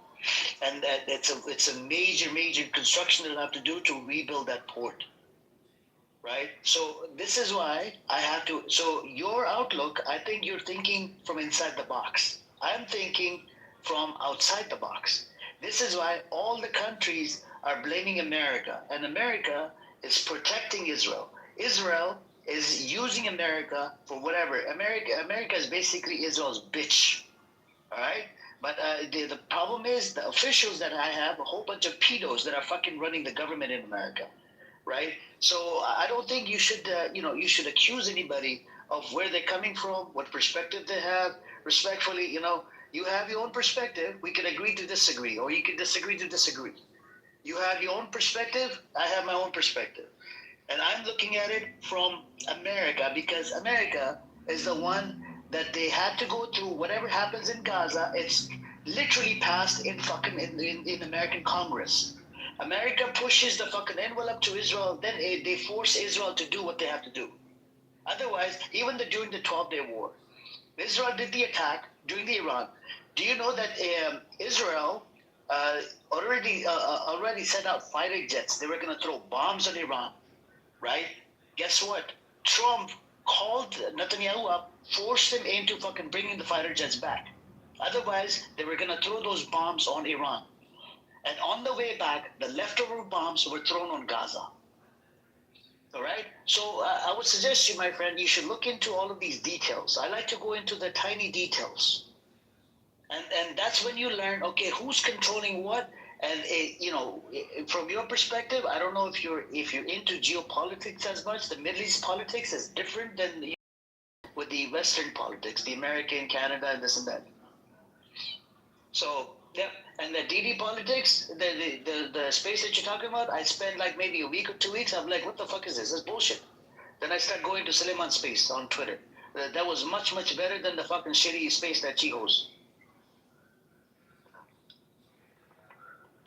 But that's where. And right now, the Epstein files is pretty hot. People have been telling me, open up the room about Epstein. Why am I not doing it? Because there's other people talking about Epstein. It's enough people talking about Epstein. Why should I open up? We do talk about Epstein sometimes in this room because it is a pretty major blow. I mean, Epstein was connected to Ehud Barak. Ehud Barak, a former Israeli prime minister. He visited Epstein more than 30 times. And Epstein was a pedophile. Trump mentioned on Epstein files. You have the Ghislaine Maxwell, her dad, fucking working for Mossad.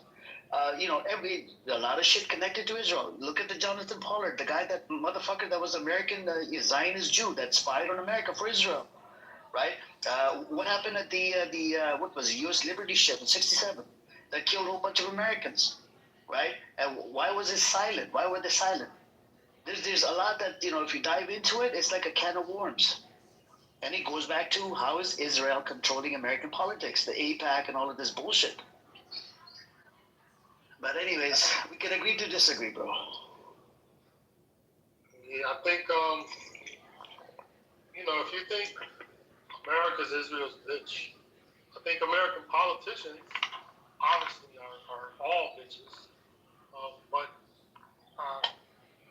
what's really, Israel's not behind the United States of America. It's literally the other way around. It's the military-industrial complex. It's calling the shots of which Israel's a part of. So, but if you think Israel is behind America, I think the U.S. Yeah, I think that's going to lead to a lot of problems in America. It's both of them are each other's bitches in different different ways. Yeah. Sometimes one of the countries becomes a dominant, the other one becomes submissive. The other one becomes dominant. This nation becomes submissive. That's how it works. It's like a wife and husband relationship, dominant, submissive. Like sacrifice and what is it called? Compromise and sacrifice. Yeah, compromise and sacrifice. That's what they do. Can you believe it? American foreign policy depends on Israeli foreign policy in relation to the Middle East. Isn't that disturbing? To me, I found out about 2-3 weeks ago. I was disturbed by this. I'm like, why the fuck do we have to, we have our own foreign policy. We got military base all over GCC countries, all over the Middle East. Why the fuck do we have to depend on this disgusting Zionist criminal state? called Israel. And I believe, I have a testimony, actually, there was a former Israeli intelligence official. He made a video. He was on the show, one of the talk shows. This was about during the 12-day war. You know what he said? He used to work for Israeli intelligence official. Now he's located in Quebec, Canada. He's been living there for over 10, 15 years now in Canada. But he still works with spying agencies. In 2011, they bombed his house in Quebec, Canada. And they found military-grade bombs and material that was used. And he came out, right, with this interview during the 12-day war with Iran. He said they sent out a card to Donald Trump during the 12-day war. It was basically a threat to Donald Trump that you got to bomb this, you got to get this shit done, the nuclear, whatever they want to bomb inside Iran. And otherwise, we'll expose you.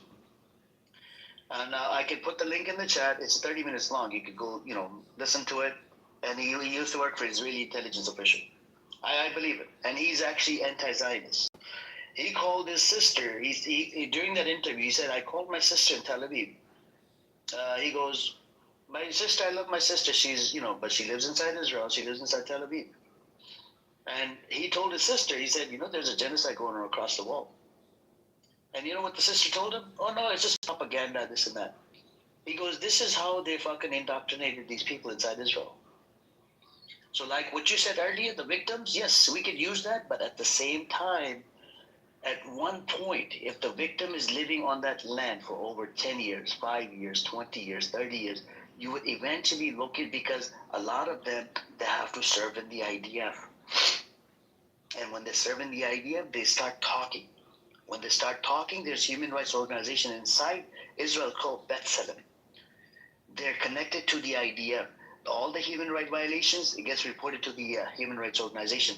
A lot of people know what the fuck is going on inside Israel, how they're occupying it, how they're running these fucking checkpoints on the West Bank, how they're occupying Gaza, what the Israeli Supreme Court ruling is. And if you look into it more and more, it's fucking full of problems. Haredim Jews don't like the secular Jews. You know why? Because the secular Jews, they have to serve in the military. They're paying taxes. The Haredim guys, they don't even work at they don't serve in the military. They don't, they're not in the IDF. All they do is they freaking, worship, study the Torah at the yeshiva. Yeshiva is a private school, like a, religious school. All they do is they study there. Their wives are working 2-3 jobs a day to fucking pay the bills. And there's a lot of problems. There's a lot of culture problems. This is why the Zionist entity always needs to be at attack. They need to attack all the fucking time. If Palestinians get a 2-state solution or whatever, or 1 state, whatever the fuck you want to call it, and there's no threats coming from outside, the entity will erode and will rot from within. And Ehud Olmert, the former Israeli prime minister, he said this on TV. He said the biggest enemy is enemy within, not Hamas, not Iran, not Hezbollah. It's actually enemy within. And I seen a whole bunch of fucking documentaries, like over 10, 15 documentaries. I was in a shock. The culture inside is fucked up. You see what I'm saying? So you have to look at all of these things. That's a what do good you think? point. Can you explain that? The enemy within. I didn't really catch it. What are you The talking enemy about? within is the biggest enemy of Israel. Meaning, what does that mean? The enemy within. Meaning people inside Israel are the biggest enemy of the state of Zionism, of the state called Israel. I told you that. That's what I said when I first came in the room. That was the point I was trying to make. Yeah, that's what Ehud Olmert said. That's the former Israeli prime minister.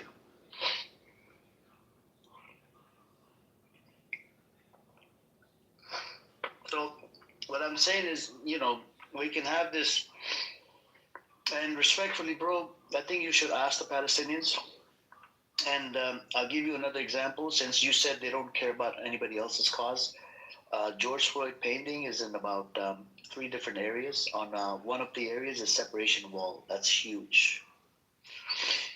You know what happened to George Floyd? I'm sure you know, but everybody knows about it, right? So George Floyd painting is in the West Bank. You can Google it if you like to Google it. They do support the, they feel connected. How the black folks in America go through systematic racism, right? Because the systematic racism is going on over there with the Palestinians on the ground.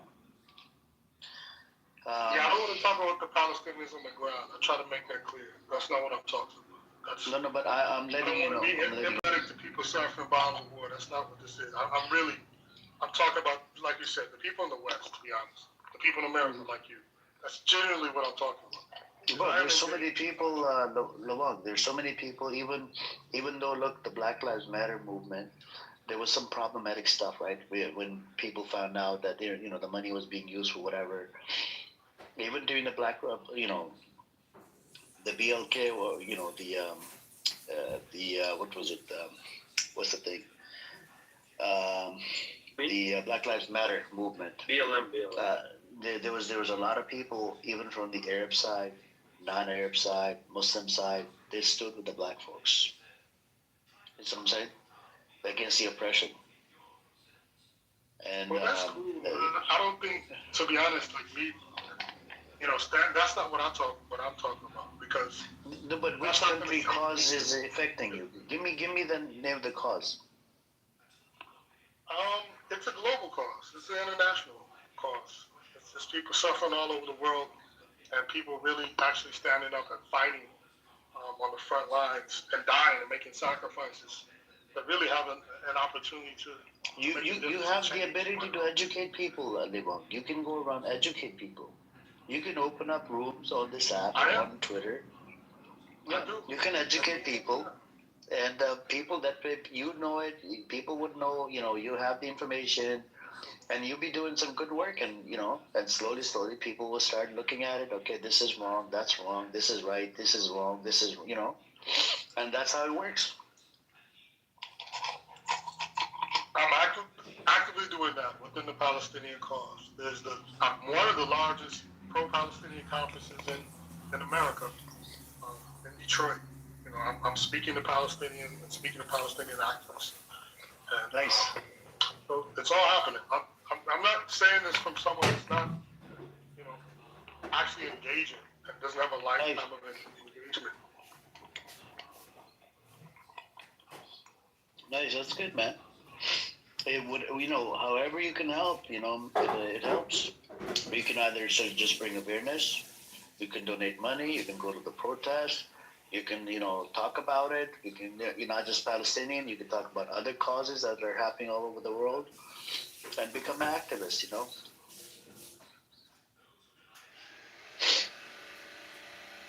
That's how it works,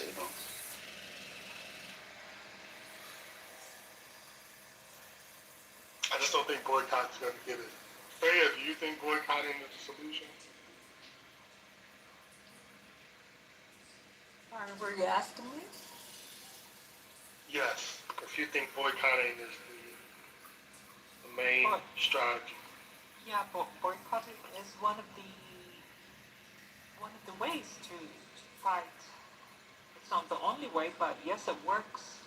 It works big time, and we see companies changing their policies. Like, for instance, we have a very famous cafe in Europe, and even in some states, actually, it's called Prêt à Manger, or Pret à Manger, they call it in English. They were about to open stores in occupied Palestine. They stopped. A lot of companies stopped, or they actually pulled back, and they canceled their contracts with them, like Puma, for instance. Boycott does work, and it worked before in South Africa, and it worked in many places. So my answer is yes, it does work. It is one of the ways to fight, to resist. Do you think people should boycott? Or do you think nation states should boycott? People, countries, I don't know, everyone, anyone can boycott. You do understand that there's limitations on why nation states can't boycott. Of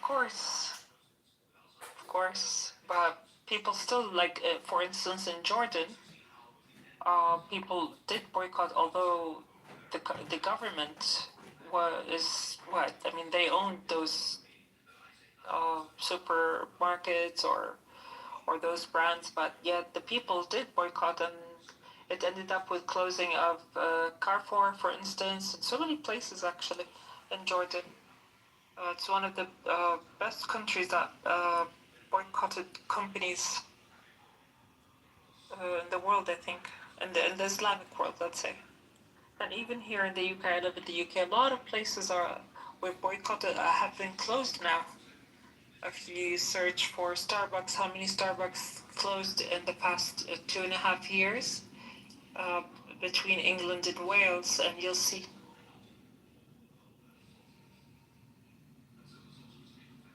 You're inspiring me to want to participate. Because I actually, I do think people have the right to individually or collectively boycott. I don't see anything wrong with that, per se. By the way, me and my friend, we both left our work because of the company that we used to work for was, let's say, helping Israel. So we both left the company. We're both spreading awareness regarding that company. We're boycotting it, and we're telling people to boycott it. Unfortunately, I can't say anything about it. Faya, did you read the message? He goes, the gathering of some terrorists. These fuckers, they think I'm a terrorist. And people in here, they're terrorists. It's gotta be Iranian, man. Of course.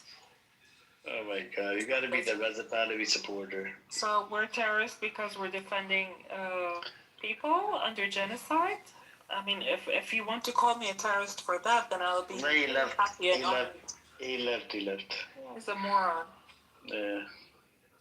I'm not sure who was he talking about.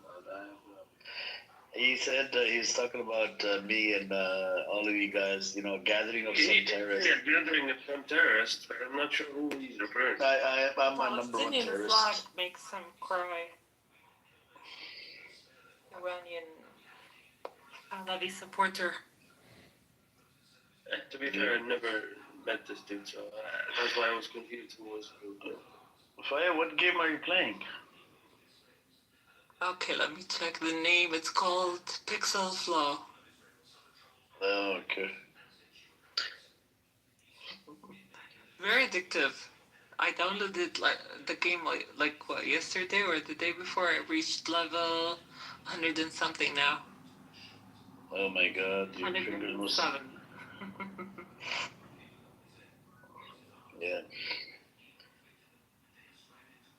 But yeah, the game I downloaded was Good Master 3D with cats and stuff. It has to be pair of 3.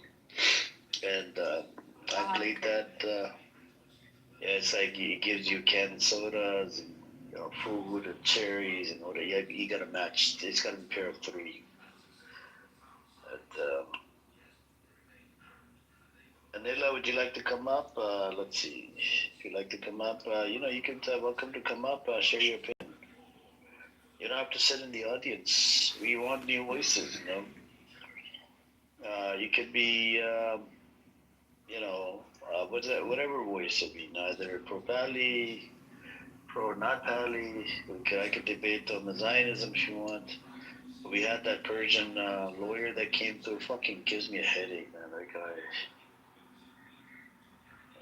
Yesterday, I don't know if you were here, Faya. Emrose invited a new Zionist Jew on this app. I went back and forth with him. And same talking points, just like the rest of the Zionists. The Grand Mufti of Jerusalem working with the Hitler, what happened at Hebron Massacre, 1929. Okay, let's say the Grand Mufti worked with Hitler. Does that mean it's okay for you to kill babies today? No, but it wasn't. So after 1937, the Grand Mufti Jerusalem met up with Hitler around 1941-42. Okay, so during the Arab Revolt that happened 1937 to 39, after 37, he was no longer representing Palestinians. He was no longer Grand Mufti of Jerusalem. I know, but let's say even if he was, that doesn't make it okay to kill people today, children. No, we were talking about history of how the state came to its existence. They do the same fucking. It's the same repeat all the time. Hey, Emir, somebody opened a room about you, Universe. You know him? Universe, yeah, that's John Kitover. Yeah, he's saying that in the title that you're a terrorist. The room is called Jewish Complaint Center, something like that. Yeah. Amir the terrorist called the FBI. Yeah, it's a normal thing. He's a Zionist scumbag. What do you expect, man? Are you Zionist as well? Yes. He is, yeah. You're Zionist? Yeah, but I don't have a problem with you. I don't have a problem with you. You're not here to tell us and to tell Amir to be cautious or to be careful. You're here I am. To tell people come and go to see that room. I'm not saying that though. I'm not saying that. You don't have to say it. Alright. But that's what you're doing. I'm not saying that. I'm just saying that, you know, some dude. Okay. Yeah. Okay. Alright, I'll just leave then since you just want to be. Bye. Yeah. Have a nice day. I just wanted to thank you guys for the space. Appreciate it, Amir. Appreciate your time. No problem. You gotta think outside the box, brother. You can't we can disagree, right? My thing is different than yours. And I would suggest you, bro, you gotta think outside the box. That don't just go to DD Politics. Go to Suleiman Ahmed's space. Go to we have Emrose that comes out here. She's born and raised inside Israel, but she's anti-Zionist. Listen to her as well. There's another one called Buttercup. She's anti-Zionist. Listen to her as well. The Palestinian Voices. Listen to what's happening in Sudan. Listen to Congo Voices. And listen to that big space, Mario Knopfel. He's always got some new good topics. 5, 6, 7,000 people in there, right? They're debating, some good people on there. And you get a different perspective. You know Mario Knopfel, right? On Twitter, Libong? I listen to all these spaces, Habibi. I hear you. Good. I know these guys like personally, so it's okay. No worries. Oh, nice. That's good, man. Thank you. Shukran. Yeah, no problem, brother. Walaikum salam. You take care, man. Hey, Charlie, you went in the audience. What happened, brother? Okay. Anila, would you like to come up? Is it a bot account? Yeah, the anonymous account is actually John Kitover. He's streaming my room to his room, and then he's gonna have some fun. He's probably playing some musical instrument in the background.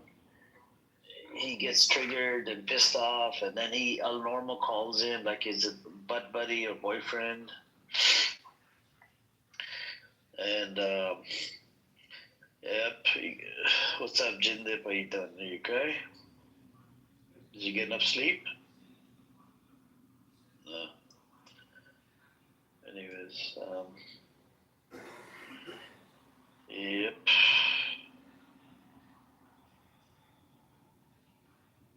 Zionist, that isn't, somebody's asking in the chat, help me out. How did Zionist? Yeah. Fire, but did you solve the matter with the guy that was? Yeah. All good. Okay. Yeah. So He because you got scared earlier. He explained what happened and everything, and I don't like it when men attack women. And in general, even if she had a different point of view, even if she was a Zionist, I don't care. But she's still a woman, and I don't like men attacking women. No, I know, but some of the stuff we cannot be trusted. Okay. Yeah. So but then I can't tell him how to handle people or how to talk with people. No, I didn't say that. That's why I kind of texted you and whatever. I wanted to see how you're doing because I wanted to tell you that there's certain things on this app you have to look the other way. Yeah. Because look, I could. Mirror. What you said? I left the clubhouse and I went to bed. Oh yeah, no, I know. But yeah. I said to that person that don't do it and this and that. That person turned it around on me. He goes, "Oh, we know you love her, this and that. You're trying to protect her." I'm like, it's a pro pally, right? And don't do it and this and that. Well, how could you love her? You both are in 2 different countries. She's married. It doesn't make sense. he brought up the whole thing. I mean, I like somebody else. What can I do? It is what it is. Oh my God, this guy. Sir. I can't put up with you, bro. I'm sorry, man. I can't deal with you. Do you know him? Race. Yeah, he's dark. He served in the military. Just racist as fuck. Oh, okay. This is username so I could avoid him, bro. What did you say, Palestine? What is username so I could avoid him? I'm blind. He doesn't speak. His name is Limbo, but his old name was Doc. Yeah. Sometimes it's okay when the room dies down. Amila, help me out. How did Zionism begin? Come up. We can have that conversation. Come up. Yeah. Where'd she go? She's here? She left, yeah. Or he, I don't know.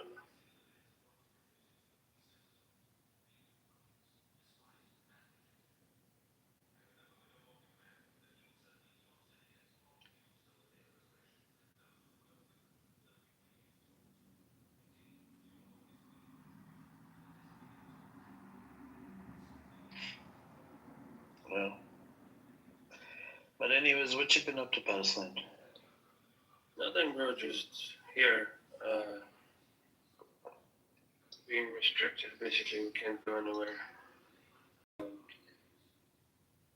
Very nerve-wracking, as I mentioned before. But yeah, I've been okay. Just following the news and concerned for my safety because they're now arresting people from my area, and the arrests are increasing. Yeah, that's you gotta be careful, man. I don't know how all this is gonna play out. They're issuing about 10,000 permits, I think, to people that are over 55 to go to Masjid Al-Aqsa for the month of Ramadan. Yeah. So there's gonna be a problem there, right? It's a lot more people that want to go to Masjid Al-Aqsa, but Yeah. What's the capacity of Masjid Al-Aqsa?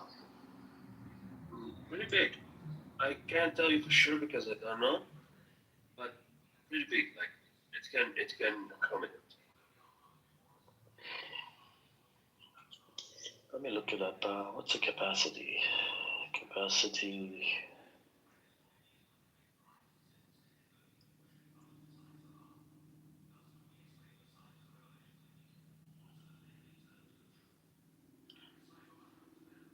And they're expanding the settlements in Jerusalem that are going to be, taking over some part of the West Bank. In fact, the parts that they're taking over is close to where I live. So yes, I know. They've been in the area. They've been spreading their activities in the area. Their activities that are in the area that they live in have been very much on the increase for the last couple of days. Wow. So it says 5,000 inside capacity, and outside is over 400,000 people. That's a bunch. That's pretty big, man. It's pretty big. Yeah, but the rates are increasing. The arrests are increasing. They don't even have They don't even have to have a reason to arrest you. They can also fabricate accusations. Like my cousin was, as I said in the beginning, arrested and he was released, but they were trying to fabricate accusations that he's throwing stones at the armed Jews, and he done no such thing. Okay. Yeah, I don't know, man. I hope this entity gets dismantled, the Zionism. It needs to get dismantled. And it needs to, and then you could probably coexist with some of these people, and no more occupation, no more freaking checkpoints,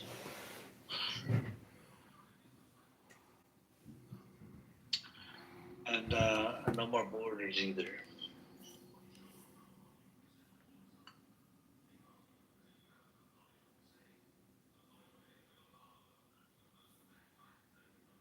I don't know. These Zionist scumbags, they don't realize what they have done to the Palestinians. Like, it's they're living in denial.